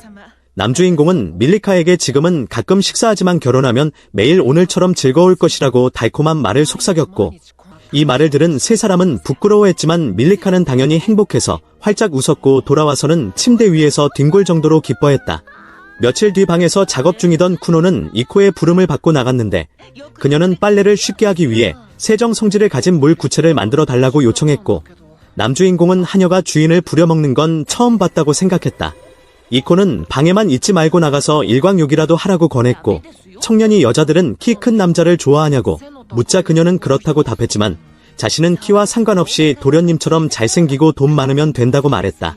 그 말을 들은 쿠노는 자신도 이코를 좋아한다고 말하려다 멈췄는데 이 말은 밀리카에게만 할 수 있는 말이라 생각했기 때문이고 이코는 공주가 도련님의 사랑을 독차지하는 것에 질투를 느꼈다. 잠시 일광욕을 하던 그는 편지가 왔는지 물었지만 아직 오지 않았다는 것을 알게 되었고 아마 흑의 탑에서도 누가 그를 가르칠지 결정하지 못한 모양이었다. 한편 빅터는 총감독관의 명령을 전달하기 위해 르웬 선배를 찾아갔는데 백발의 총감독관은 이곳에 오고 싶지 않아 억지로 임무를 수행하려 했고 르웬은 잠에서 깨어나 다음에 또 귀중한 수면을 방해하면 가만두지 않겠다고 위협했다. 빅터는 그 노인이 자신을 부른 것에 의아해했지만 곧바로 쿠논에게 가정교사가 파견될 것이라는 소식이 전해졌고 쿠논이 이 사실을 누나에게 자랑하자 이코의 눈이 번쩍였는데 그가 바로 어머니와 형이 언급했던 인물이었기 때문이다. 절세미남이라는 소문이 자자한 마법사라는 말에 하녀는 몹시 흥분하여 그를 맞이하기 위해 즉시 새 유니폼을 달라고 요구했고 화장도 해야 한다고 난리였으며 쿠논이 몇 마디 놀렸지만 무시당했다. 다음 날 레사가 여동생을 방문했는데 그들의 관계는 다른 형제자매들에 비해 꽤 좋은 편이었고 궁정 마법사는 왕족에 직접 명령 없이는 이동할 수 없기에 그녀는 남주인공을 만나기 위해 여동생의 호위역을 자처하여 따라온 것이었다. 백발의 레사는 쿠논을 가르치고 싶어 했지만 르웬에게 뺏겨버렸고 이때 다른 두 언니가 길을 막아서며 밀리카가 재능 있는 약혼자를 둔 것에 대해 비꼬았지만 레사가 나서서 밀리카의 일은 두 사람과 상관없다고 옹호했다. 두 언니는 분하지만 어쩔 수 없이 자리를 띄며 레사에게 기사들에게 3번이나 꾸중을 들었다고 너무 우쭐대지 말라고 비아냥거렸고 남주인공의 집에서는 그가 궁금해하는 것보다 이코가 그 남자에 대해 10배는 더 궁금해하고 있었다.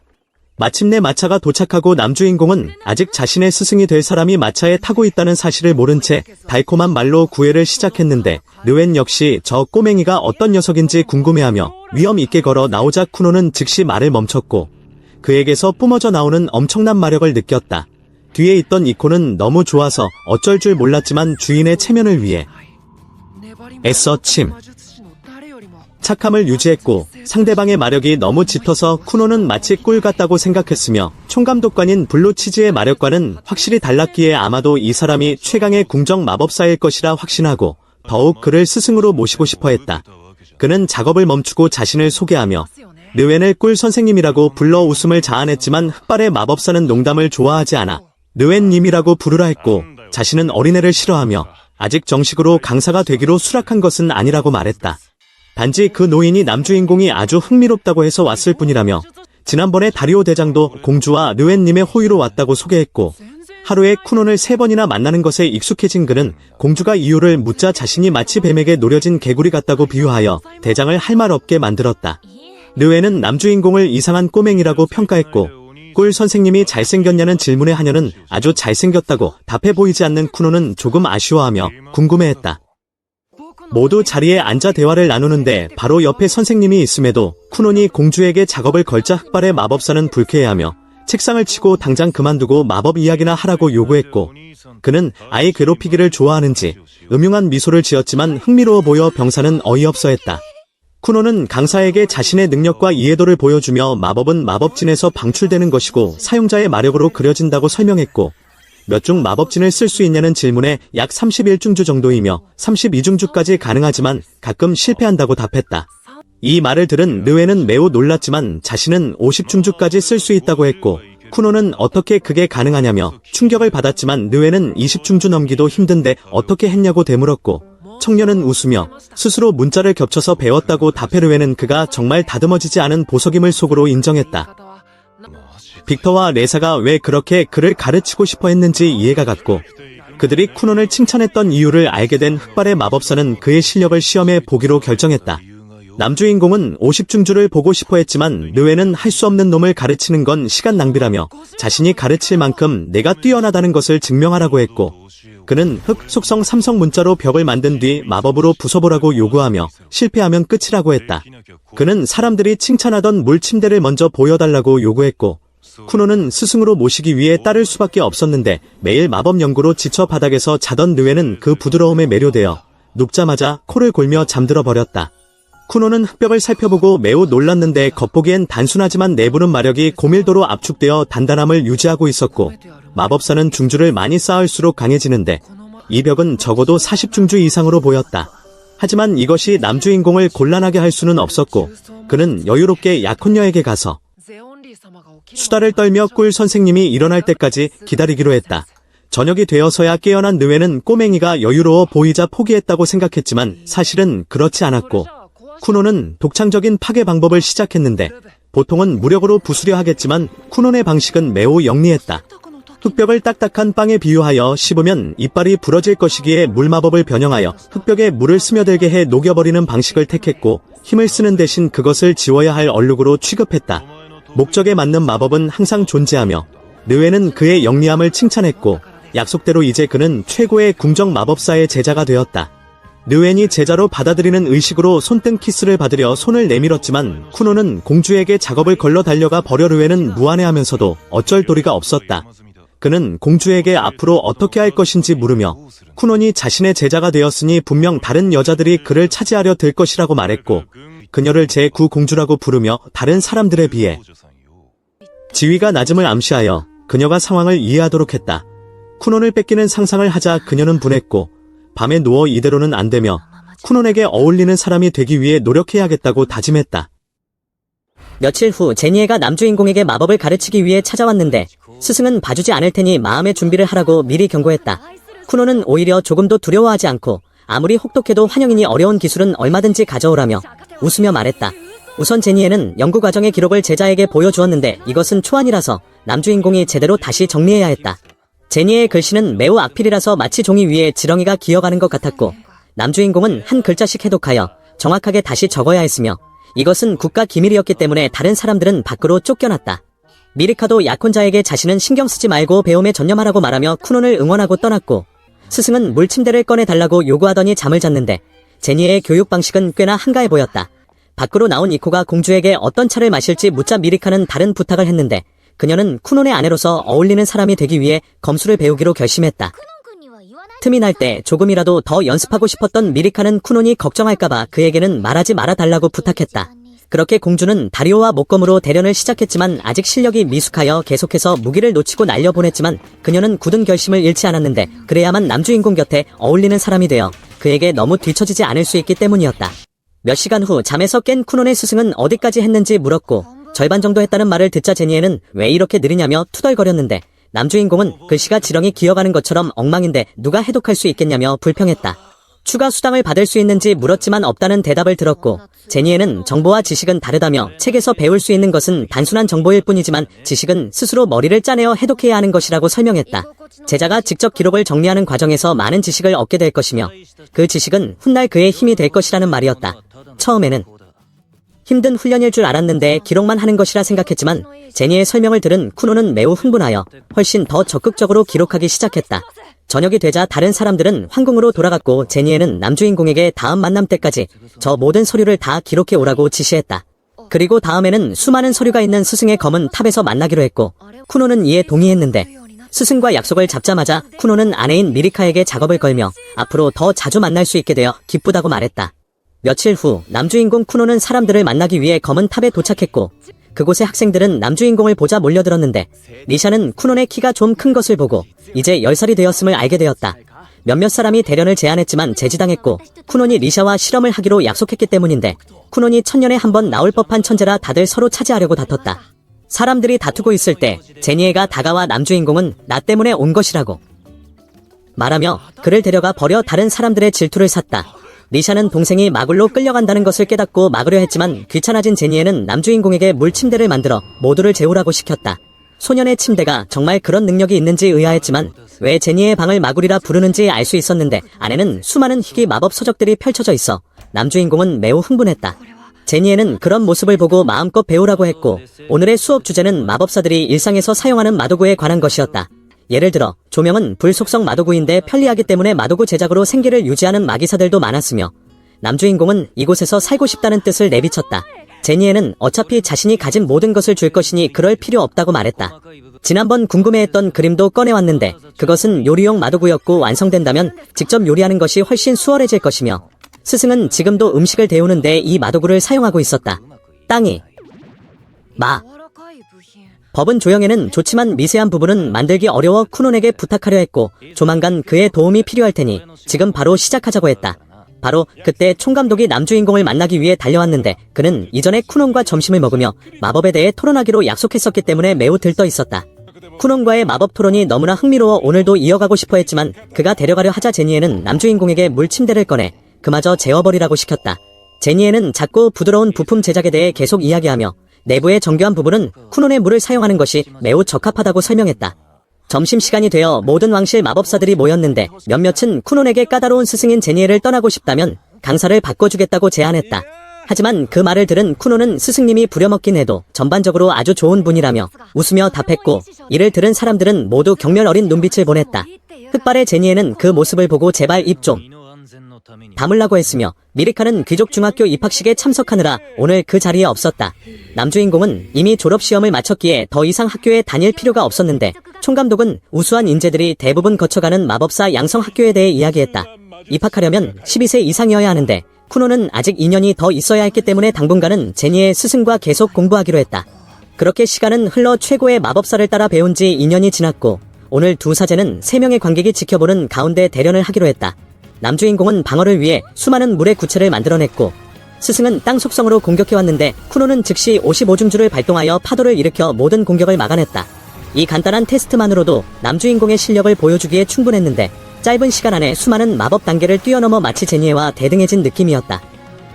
스승은 제자가 자신만큼 해내는 것을 보고 매우 만족해했으며 그 기간 동안 그들은 빵을 굽는 마도구도 발명했다. 미리카는 빵을 먹어보고 아주 맛있다고 칭찬했고 이 마도구는 꽤나 호평을 받은 듯했는데 덕분에 아이디어를 팔아 막대한 돈을 벌어들였다.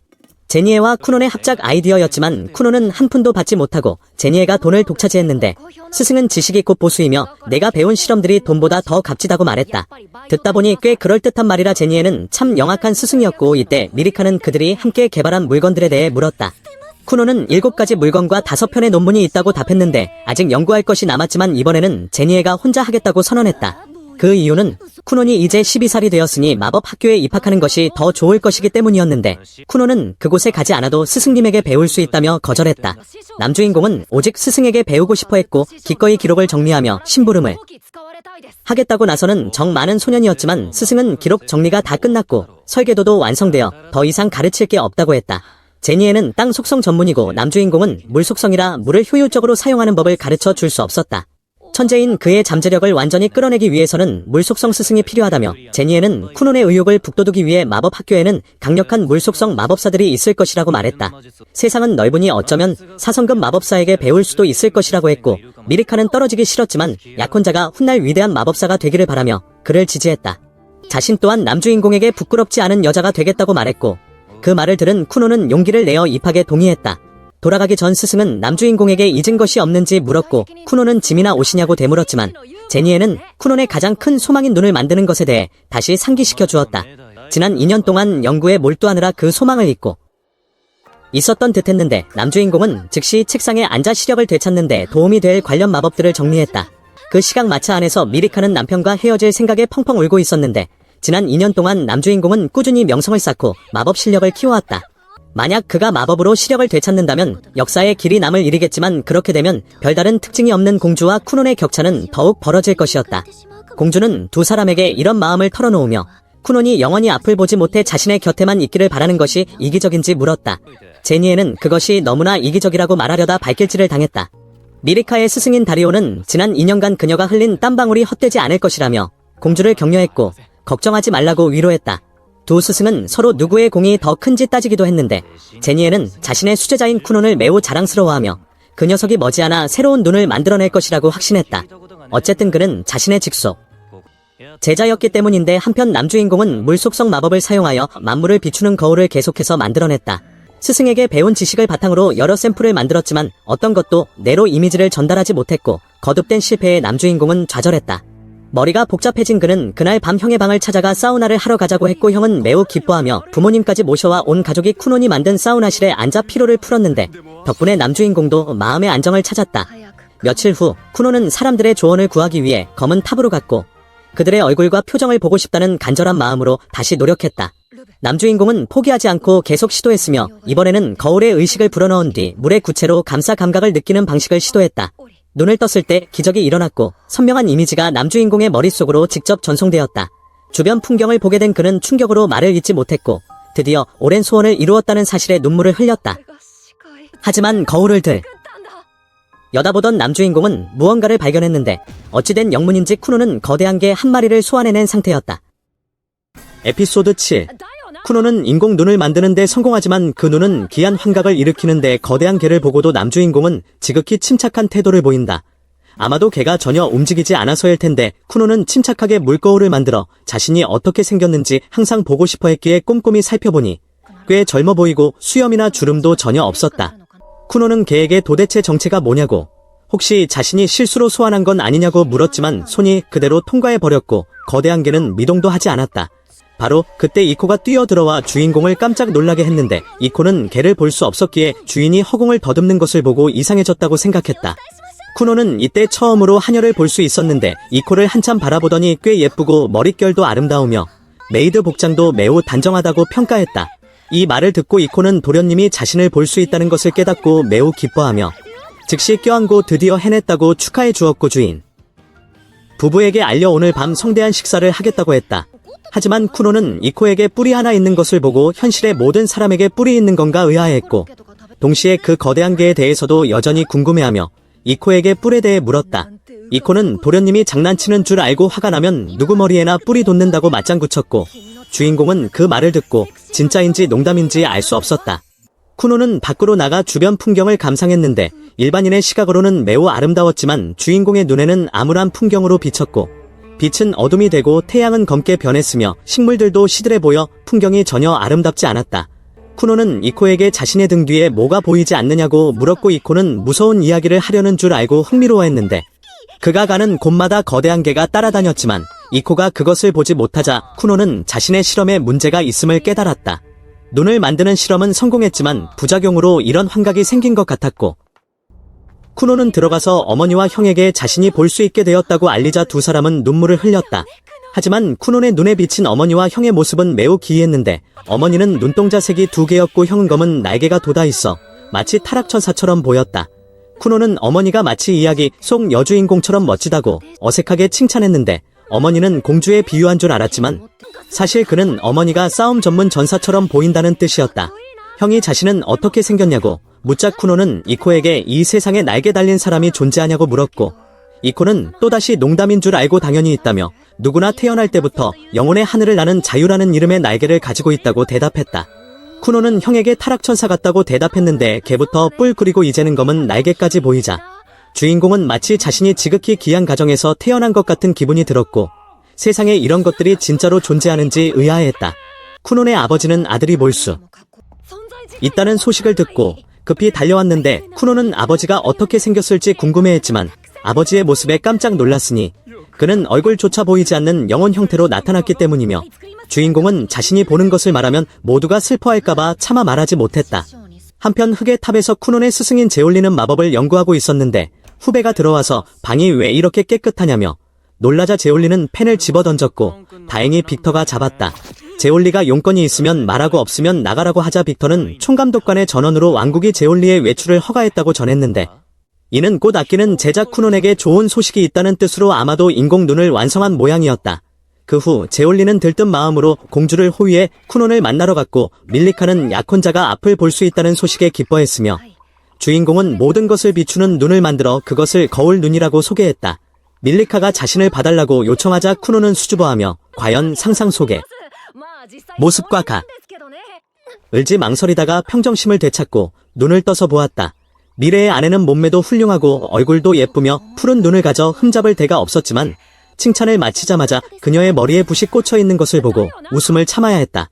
밀리카는 주인공의 표정을 보고 자신이 그의 이상형이 아닌가 싶었지만 쿠노는 사실을 숨기고 서둘러 그녀가 상상했던 것보다 훨씬 더 아름답다고 칭찬했다.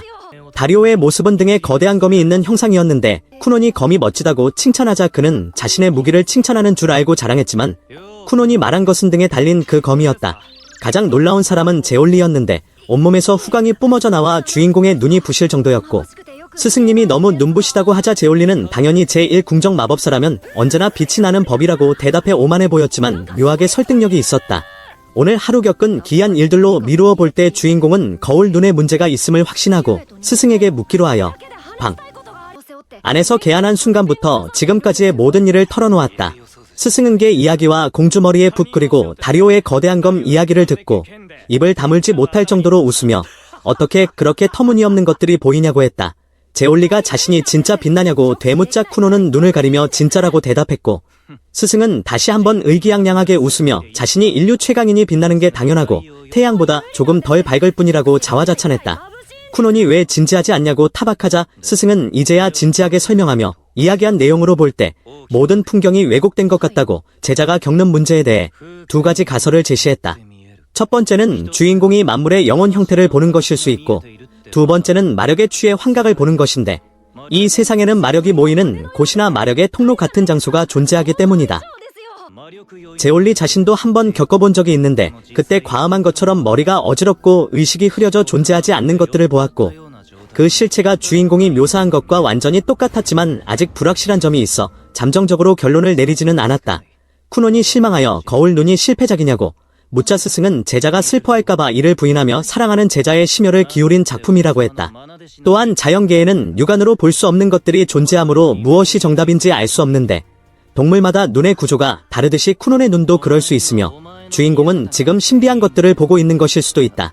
이것은 실패작이 아니라 이점일 수도 있고 그가 보는 것들이 매우 중요한 의미를 지닐지도 모르며 만약 너무 괴로우면 거울 눈을 봉인하면 된다는 격려를 듣고 주인공은 훨씬 기분이 좋아졌고 정답을 찾기 전까지는 비밀로 하기로 했다.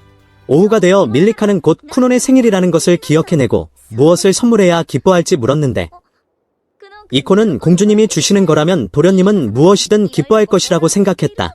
그 후 두 사람이 나가자 스승 제올리는 공주 머리에 붓이 꽂혀있던 터무니없고 웃긴 장면을 떠올리며 다시 풋하고 웃음을 터뜨렸다.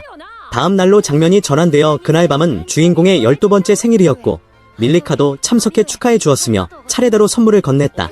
주인공이 곧 유학을 떠나야 했기에 형은 맛집이 기록된 미식 지도를 준비해 주었고 마법 학교 입학 이야기가 나오자 모두 헤어져야 한다는 사실에 슬퍼했다.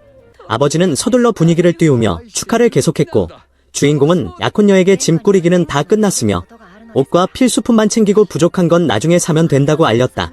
이때 공주는 준비한 선물을 꺼냈는데 자신이 차고 있는 것과 커플 팔찌였고 쿠논이 멀리 있어도 항상 공주를 생각하고 그 반대도 마찬가지라는 의미였다. 두 사람은 서로의 마음을 표현하며 도착하면 자주 편지를 쓰겠다고 했고 며칠 후 온 가족이 주인공을 배웅하러 나왔는데 모두가 눈물을 흘렸다. 아버지는 아들이 가장 슬플 것이라 생각해 아들이 슬퍼하지 않도록 울음을 참으려 했지만 사실은 전혀 그렇지 않았고 쿠노는 신나게 마차에 올라타 가족들에게 짧게 작별 인사를 하고 떠났다. 아마도 이코의 낙천적인 성격을 배워서 그런 것 같은데 그 하녀도 주인공을 돌보기 위해 함께 가기 때문에 사실 슬플 이유가 전혀 없었다. 그렇게 쿠노는 3년 뒤 혹은 더 나중에 다시 만나자고 약속하며 마법사들을 양성하는 학교가 어떨지 궁금해했고 에피소드 7의 마지막에는 수많은 새로운 인물이 등장하는데 훗날 쿠논의 친구가 될 수도 있으니 에피소드 8을 기대해주세요. 8화 쿠논의 새로운 학교로 가는 여정. 친한 메이드 이코와의 작별. 남자 주인공이 집을 떠난 지 5일이 지났고 메이드 누나는 언제 학교에 도착해서 쿠논이 입학할 수 있을지 지루해하고 있는데 쿠논은 마술 학교가 꽤 멀어서 도착하려면 한 달 정도 걸릴 거라고 계산했고 그들이 잠시 쉬어갈 곳은 쿠논의 외할아버지 댁인데 저택에 가까워지니 쿠논도 기뻤지만 이코는 슬픈 표정을 지었고 이코가 쿠논이 입학할 때까지 동행할 줄 알았지만 사실 그녀는 여기까지만 동행하기로 했고 앞으로 몇 년간은 함께할 수 없다고 하는데 그녀는 결혼 정년기가 거의 다 차서 결혼하고 싶다고 했으며 이번이 유일한 기회고 놓치면 결혼을 못할 수도 있다고 했고 남자 주인공도 그 말을 듣고 슬퍼졌는데 이코는 그와 오랫동안 함께했고 아주 잘 돌봐주었기에 쿠노는 그녀 없이는 살 수 없다고 생각했고 그래서 그녀가 농담으로 그렇다면 도련님이 저와 결혼해달라고 묻자 쿠노는 바로 얼어붙었는데 그는 오직 밀리카 공주와만 결혼할 수 있기 때문이고 다시 본론으로 돌아와서 그들이 이 저택에 마지막으로 온 지 4년이 지났는데 그 당시 외할아버지 댁에 마도서가 가득한 큰 도서관이 있다는 것을 알고 쿠논이 부모님께 데려가 달라고 졸랐던 적이 있었고 생각해보면 그때 남자 주인공은 마법을 위해서라면 부모님께 떼를 쓰는 것을 포함해 무슨 일이든 할 수 있었으며 외할아버지는 손자가 도착하자 나와서 환영했고 두 사람은 오랜만에 만남에 기뻐하며 서로 끌어안았지만 쿠논이 만든 눈으로 보면 외할아버지는 마치 마왕처럼 보였고 검은 뿔 2개가 달려있었으며 외할아버지가 자신의 딸에 대해 묻자 쿠논은 어머니가 잘 지낸다고 답했고 손자가 곧 마술 학교에 입학한다는 소식을 들은 외할아버지는 기뻐하며 무엇이든 사주겠다고 약속했지만 이코가 영주에게 쿠논의 어머니가 보낸 편지를 건네주었는데 외할아버지는 편지에 자신을 막는 내용이 있을 것임을 직감하고 일부러 모른 척하려 했으나 이코가 재촉하는 바람에 어쩔 수 없이 열어보았고 알고 보니 아버지가 손자를 오냐오냐 하며 모든 것을 사줄 것을 알기에 어머니가 50만 내에서만 지출하도록 요청한 것이었고 할아버지에게 그 돈은 어린아이 용돈 수준이라 경고를 무시하고 몰래 배라도 한 척 사줄까 생각했지만 이코는 50만이 메이드 한 달 월급이라며 적은 돈이 아니라고 충격을 받았고 선물 이야기는 제쳐두고 쿠노는 이코를 대신할 새로운 사용인에 대해 진지하게 물으며 이코가 업무를 인계하도록 했는데 쿠논을 모실 새로운 사용인은 바로 이코의 친동생인 린코였고 일할 나이가 되었으며 급여가 매우 매력적이라 지원했고 나중에 가게를 열기 위해 돈을 모으고 싶어 했으며 이코가 직접 여동생에게 이 일을 소개해 주었는데 아마 린코만이 도련님을 맡길 수 있을 만큼 믿음직스러웠기 때문일 것이고 이코와 달리 린코는 일찍 약혼했기에 결혼 못할 걱정이 없었으며 이코는 여동생의 도발에 짜증이 났고 자매라 성격이 매우 비슷해서 쿠노는 안심했고 잠시 후 언니가 부엌으로 가서 여동생에게 쿠논을 돌볼 때 주의할 점을 가르쳤는데 린코는 처음에 영웅의 흔적을 가진 마법사라 무서울 줄 알았지만 남자 주인공이 의외로 순하고 성격이 좋다는 것을 알게 되었고 먼저 음식에 관해서는 남자 주인공이 가장 좋아하는 음식이 샌드위치라 빠뜨릴 수 없다고 했으며 이코는 여동생이 자신을 대신해 도련님을 잘 돌볼 것이라 믿었고 예전에 이코도 쿠논의 아버지의 신임을 받아 일하게 되었는데 활발한 성격의 그녀라면 눈이 멀어 우울함에 빠져있던 아들의 기운을 북돋아 줄 수 있을 거라 생각했기 때문이고 이코는 힘든 시기에 남자 주인공을 비추는 횃불이자 지금까지 그의 여정을 지켜봐온 동반자라고 할 수 있어서 옛일을 생각하니 떠나기가 아쉬웠으며 이코는 여동생에게 쿠논이 아직 어린아이지만 주변 사람들의 말을 매우 진지하게 경청하니 나쁜 것을 가르치지 말라고 신신당부했고 만약 쿠논에게 나쁜 짓을 가르치면 가만두지 않겠다고 했고 린코는 도련님이 이미 신사인이 여자와 노는 법을 가르칠 필요가 없고 아마 여자를 꼬시거나 장난치는 본능이 이미 있을 거라고 했지만 이코는 그 말을 듣고 쿠논은 진정한 천사니 그런 말은 하지 말라고 했으며 아직 쿠논과 헤어지지도 않았는데 나쁜 여자들에게 둘러싸인 쿠논을 상상하니 머리가 아파와서 밀리카 공주 외에는 어떤 여자도 남자 주인공에게 손대지 못하게 했고 며칠 후 쿠논은 외할아버지와 시간을 보낸 뒤 입학을 위해 계속 이동해야 했는데 예전에 제니와 플로라가 그만두었을 때 이코마저 떠나면 더 이상 살 수 없을 거라 생각하며 절망했지만 이제는 부모님과 친한 사람들을 떠나야 함에도 이것이 쿠논의 소망이기에 받아들이고 계속 나아가야 했고 남자 주인공은 헤어짐이 인연을 끊는 것이 아니며 나중에 쿠논이 학업을 마치면 다시 만날 수 있을 거라고 말했고 이코는 몇 년 뒤 다시 만날 때는 자기도 아이가 있을지 모른다고 농담하며 서로 포옹하고 작별 인사를 나누었으며 쿠논은 지금까지 도와준 이코에게 감사를 표했고 그 후 린코와 쿠논은 서둘러 떠났는데 외할아버지는 손자를 붙잡고 싶어 뒤따라오려 했지만 쿠논은 마차를 출발시켰고 계속 남아 할아버지의 말을 들으면 둘 다 슬퍼질 테니 일찍 떠나는 것이 최선이라고 생각했고 이후 쿠노는 린코에게 앞으로 도움이 필요할 것이라고 말했고 린코도 약혼자가 기다리고 있고 미래에 그들의 가게를 열 자금을 모으기 위해 꿈을 향해 가고 있으니 최선을 다하겠다고 말했고 그들은 마차를 타고 마법도시에 도착해 관련 물품을 파는 많은 상점을 보았고 린코는 마법사들의 땅에 들어서니 더욱 신비로울 것이라 생각했으며 우연히 매우 아름다운 마도서를 보고 가게 안으로 들어갔는데 판매원 누나가 나와서 인사를 건넸고 그녀는 마법사들을 매우 동경해서 쿠논이 입학한다는 것을 알고 마법을 보여달라고 졸랐고 무슨 마법을 쓰냐는 물음에 물이라고 답하고 시범을 보여달라고 하자 남자 주인공은 숙녀의 요청에 언제나 응할 준비가 되어 있어 물로 작은 고양이를 만들어 주었고 물로 이런 고양이를 만들 수 있냐며 놀라워했고 판매원은 마법을 좋아해서 이 일을 선택했다고 말하며 올해 성녀도 입학한다는 소문을 듣고 성녀가 책을 사러 오면 만날 수 있지 않을까 기대하고 있었고 쿠논의 실력을 본 판매원은 그가 거물들과 함께 공부하며 곧 유명해질 것이라고 말하며 제올리 마법사의 중고책을 소개해 주었지만 쿠논은 서둘러 거절하고 밖으로 나갔는데 린코가 제올리는 매우 유명한 마법사라 그의 책은 보물과도 같은데 왜 사지 않느냐고 묻자 남자 주인공은 제올리의 책이라면 필요 없다고 답했는데 제올리가 자신의 스승이라 스승을 도와 책을 베껴 쓰면서 내용을 다 외웠고 저기 있는 책도 자신이 썼을지도 모르기 때문이라고 했고 두 사람은 계속해서 다른 물건을 사러 옷가게에 갔는데 주인은 쿠논이 사지는 않고 물건을 만지작거리기만 하자 화가 났고 메이드는 모자를 이것저것 써보고 있었으며 주인은 그들이 거슬려서 도대체 무엇을 하려는 거냐고 물었고 쿠논은 감촉을 기억하고 있다고 설명했지만 주인은 감촉을 기억한다는 게 무슨 뜻인지 이해하지 못했고 쿠논은 다시 한번 능력을 증명했는데 스카프가 매우 희귀한 흑여우 털이라는 것을 알고 마법으로 진짜와 똑같이 보이는 것을 만들어냈고 그제야 주인은 남자 주인공이 만져봐야 마법으로 재현할 수 있고 만지기만 하면 감촉을 기억해서 진짜처럼 만들 수 있다는 것을 깨달았고 주인은 물건이나 동물을 만들 수 있다면 사람도 만들 수 있냐고 물었지만 그 말이 끝나자마자 린코가 쿠논의 귀를 막고 소중한 주인님의 귀를 더럽히지 말라며 아이한테 무슨 소리를 하는 거냐고 호통을 쳤고 쿠노는 해맑게 사람을 만드는 건 어렵고 혼날 테니 안 한다고 설명했지만 린코는 그렇지 않아서 그대로 주인공을 밖으로 데리고 나갔고, 주인은 여전히 상황 파악을 못하고 변명하려 했지만 린코가 다시 돌아와 퍼부었고, 린코와 쿠논이 가게를 나가자마자 성녀가 들어와 흑여우 털 목도리를 찾았는데 주인의 손에 있는 여우를 보고 매우 놀랐으며, 흑여우는 매우 희귀한데 어떻게 얻었냐고 놀라워하다가 자세히 보니 마법이라는 것을 알아차렸고, 만져보니 여우가 물로 터져버리자 성녀는 물로 이 정도 경지에 도달한 마법에 대해 호기심을 가졌고, 한편 쿠논과 린코는 등록을 위해 학원에 도착해 앞으로 지내게 될 기숙사를 기대했지만 방 배정 신청 기한이 지나서 방이 하나도 없다는 담당자의 말을 듣고 쿠논과 린코는 크게 실망했고, 그때 검은 탑에서는 제올리가 문을 부수고 총감독의 방으로 쳐들어갔는데,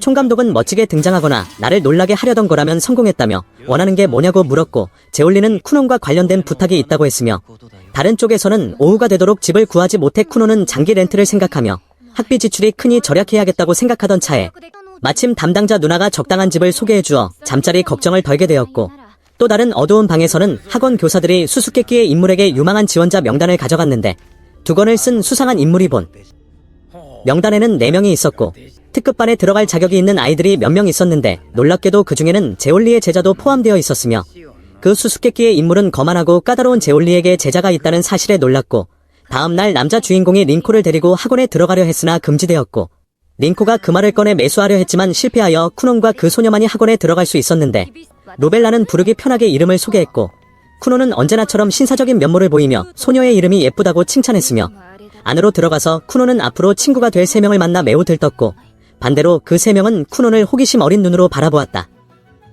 9화 마술학교의 특급반에서 쿠논이 새로운 친구들을 만나는 이야기. 쿠논은 새로운 친구들을 만나러 갔는데 불 속성 힘을 가진 베이트, 바람 속성을 가진 리아, 그리고 치유 능력을 가진 빛 속성의 성녀 레이스였다. 남자 주인공은 만나자마자 눈앞에 3사람에게 깊은 인상을 받았는데 쿠논의 눈에는 그들이 엄청난 힘을 뿜어내고 있는 것으로 보였기 때문이다. 인사를 나눈 후 청년은 성녀에게서 이상한 빛이 뿜어져 나오고 있었기 때문에 서둘러 그녀에게 다가갔고, 쿠논은 그녀를 칭찬하며 속성이 빛이라는 것까지 맞췄다. 쿠논은 빛 속성을 가진 사람을 처음 봤기 때문에 매우 들떠서 더 배우고 싶어 했지만 그녀는 남자 주인공이 너무 친근하게 구는 것 같다고 느꼈다. 빛 속성은 치유 마법을 사용할 수 있어서 매우 희귀하기 때문에 남자 주인공은 성녀에 대한 이야기를 듣고 싶어 했고, 빛 마법에 대해 말하자면 다른 종류보다 더 고급이었다. 성녀는 자신이 다른 사람들에 비해 감정이 많이 부족하다고 말했는데, 그 이유는 그녀도 남자 주인공처럼 영웅의 흔적을 가지고 있기 때문이었고, 영웅의 흔적은 보통 소유자에게 뛰어난 능력을 주지만 반대로 일반인에 비해 무언가 결핍되게 만드는데, 여기서 성녀의 경우 그녀의 영웅의 흔적은 바로 감정의 결여였다. 이때 담당자 2명이 다가와 남자 주인공이 작업 거는 것을 막으며 서로 꼬시는 건 나중에 하라고 했고, 쿠노는 쓱 보기만 해도 이 두 선생님이 매우 강하다는 것을 알았는데, 남자 선생님의 이름은 사프였고 담당 여자 선생님의 이름은 세이피였다. 선생님들이 나타났을 때 긴장되는 시험이 있을 줄 알았지만 여기 있는 4명은 모두 입학 허가를 받은 상태였고, 이 학교는 기본적으로 마술사라면 자동으로 입학할 수 있는데 인장을 가진 마법사는 더욱 희귀해서 이 4명을 놓칠 수 없었기 때문이다. 물론 각 등급을 나누기 위해 시험은 봐야 했다. 이 학원에는 기초반부터 시작해 3가지 등급이 있는데, 기초반은 마법의 기초를 닦는 데 집중하고 2급부터는 자유롭게 연구할 수 있으며 생활 방식은 일반 학교와 꽤 비슷한데 이 반이 학생 수가 가장 많다. 특급반은 가장 높은 반으로 학생들이 자유롭게 공부할 수 있는 곳이며 교실에 가만히 앉아있는 학생은 거의 없다. 마법식을 개량하거나 새로운 마법식을 만들거나 책을 쓰는 등 무엇이든 할 수 있어서 한마디로 특급반에 뽑히면 실력을 키우기 위해 배우고 싶은 것이나 하고 싶은 것을 무엇이든 해도 된다는 뜻이었고, 남자 주인공은 그 말을 듣고 매우 흥미로워했다. 특급반은 최고의 마법사들을 배출하는 곳이라서 졸업하는 것도 당연히 일반 반보다 몇 배는 더 어려웠다. 이 4명의 신입생은 특급반으로 추천받았는데 이곳은 최상위 반이기 때문에 기준에 미달하는 사람이 없는지 다시 확인해야 했다. 먼저 베이트는 별 2개짜리 불의 인장을 가지고 있었고 동시에 7가지 마법을 사용할 수 있었는데, 그는 자신의 가장 자신 있는 마법을 보여주었다. 난이도는 그리 높지 않았지만 마력, 제어가 문제였는데 제어를 잘하면 불이 원하는 대로 움직이기 때문에 배울 점이 많았다. 베이트는 빠르게 땅 위에 불타는 원을 만들어냈고 선생님께 나쁘지 않다는 칭찬을 들었다. 리아는 별 2개짜리 바람 속성을 가지고 있었는데 그는 8가지 마법을 사용할 수 있어서 선생님을 놀라게 했고, 선생님 개인적으로도 바람 속성이라서 그의 바람 제어 능력을 응원하고 싶어 했다. 리아는 사람들에게 조금 떨어져 있으라고 경고했고 사람들은 이해하지 못했지만 시키는 대로 했는데 넓은 공간이 생기자리하는 바람을 빨아들여 큰 구체로 만든 다음 압축해서 강력한 바람을 발사해 땅을 부수었다. 이것은 중급 마력으로 초급 마력보다 훨씬 뛰어난 힘이었다. 다음은 성렬 에이스로 별 3개짜리 빛 속성을 가지고 있었는데 사용할 수 있는 마법의 종류는 5가지였고 가장 자신 있는 것은 치유 마법이었지만 지금 다친 사람이 없어서 어쩔 수 없이 다른 것을 사용해야 했다. 레이스는 빗줄기를 초고속으로 발사했는데 매우 빠르. 고 단호해서 상대방은 눈으로 볼 수는 있어도 피하기는 어려웠다. 마지막은 바로 쿠논이었는데 별 2개짜리 물 속성이었고 겨우 2가지 마법밖에 사용하지 못했다. 그 말을 듣고 모두가 충격을 받아 겨우 2개뿐이냐고 했지만 쿠논은 망설임 없이 그렇다고 대답했고 2가지 마법 모두 초급이라고 덧붙였다. 사프 선생님은 더욱 의아해했는데 심지어 쿠논은 추천까지 받았기 때문이었다. 시험 난이도를 높여달라는 요청이 있었는데 그 이유는 쿠논이 2사람에게 추천을 받았기 때문이었다. 편지 하나는 검은 탑의 총감독이 쓴 것이었고 나머지 하나는 당연히 유일한 스승인 제올리가 쓴 것이었다. 사프 선생님과 여 선생님은 그 사실을 알고 더욱 놀랐는데 도대체 쿠논의 실력이 어느 정도길래 거물급 2사람에게 추천을 받았는지 알 수 없었기 때문이었다. 심지어 제올리의 편지는 매우 오만했는데 그는 자신의 수제자가 시험을 무조건 통과할 것이라 확신하니 난이도를 어렵게 내서 다른 아이들이 실력을 보고 두려움에 떨게 하라고 했다. 그 말을 듣고 쿠논도 스승의 편지에 동의했는데 세이피는 쿠논이 제올리의 제자라는 것을 알고 매우 불쾌해했다.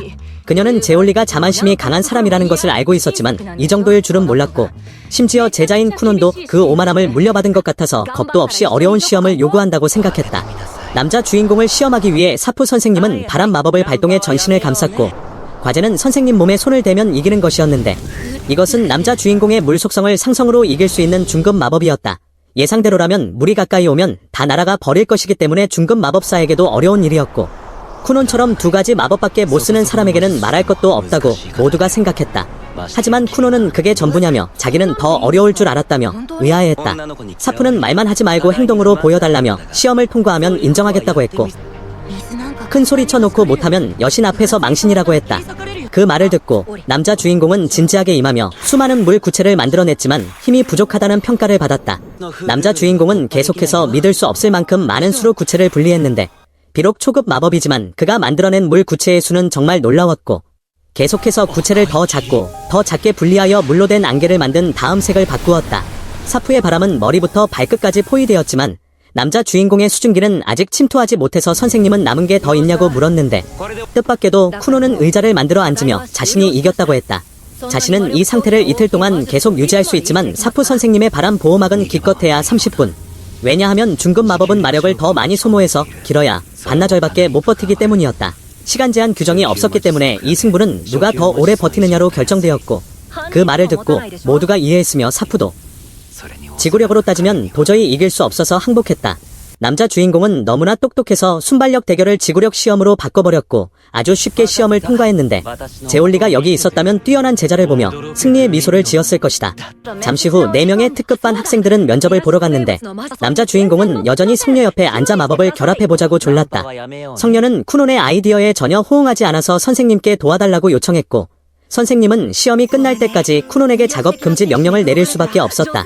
이때 사프 선생님은 아까 있었던 시험에 대해 언급하며 만약 시간 제한이 있었다면 쿠논이 어떻게 이겼을지 물었다.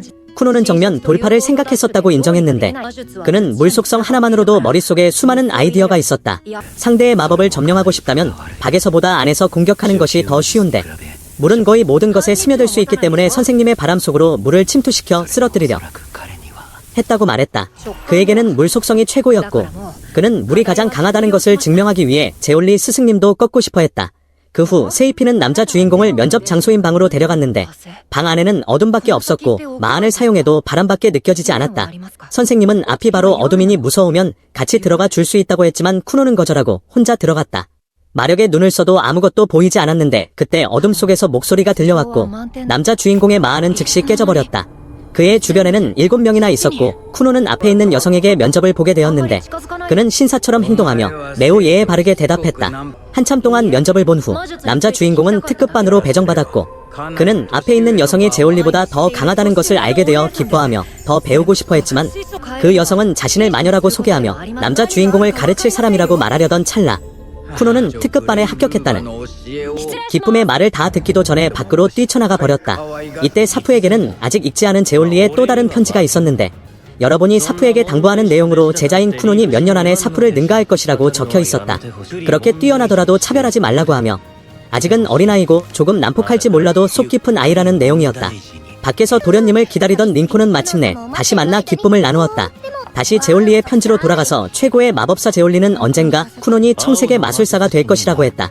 방금 남자 주인공을 면접했던 두건슨 마녀도 그 사실을 인정했는데 그녀는 남자 주인공이 비록 미완성이지만 마안을 만들고 있다는 것을 알아차렸고 그런 종류의 마법은 그녀조차 전혀 모르는 것이었기에 바로 그렇기 때문에 마법은 언제나 흥미로운 것이었다. 그럼 10화에서 다시 만나요.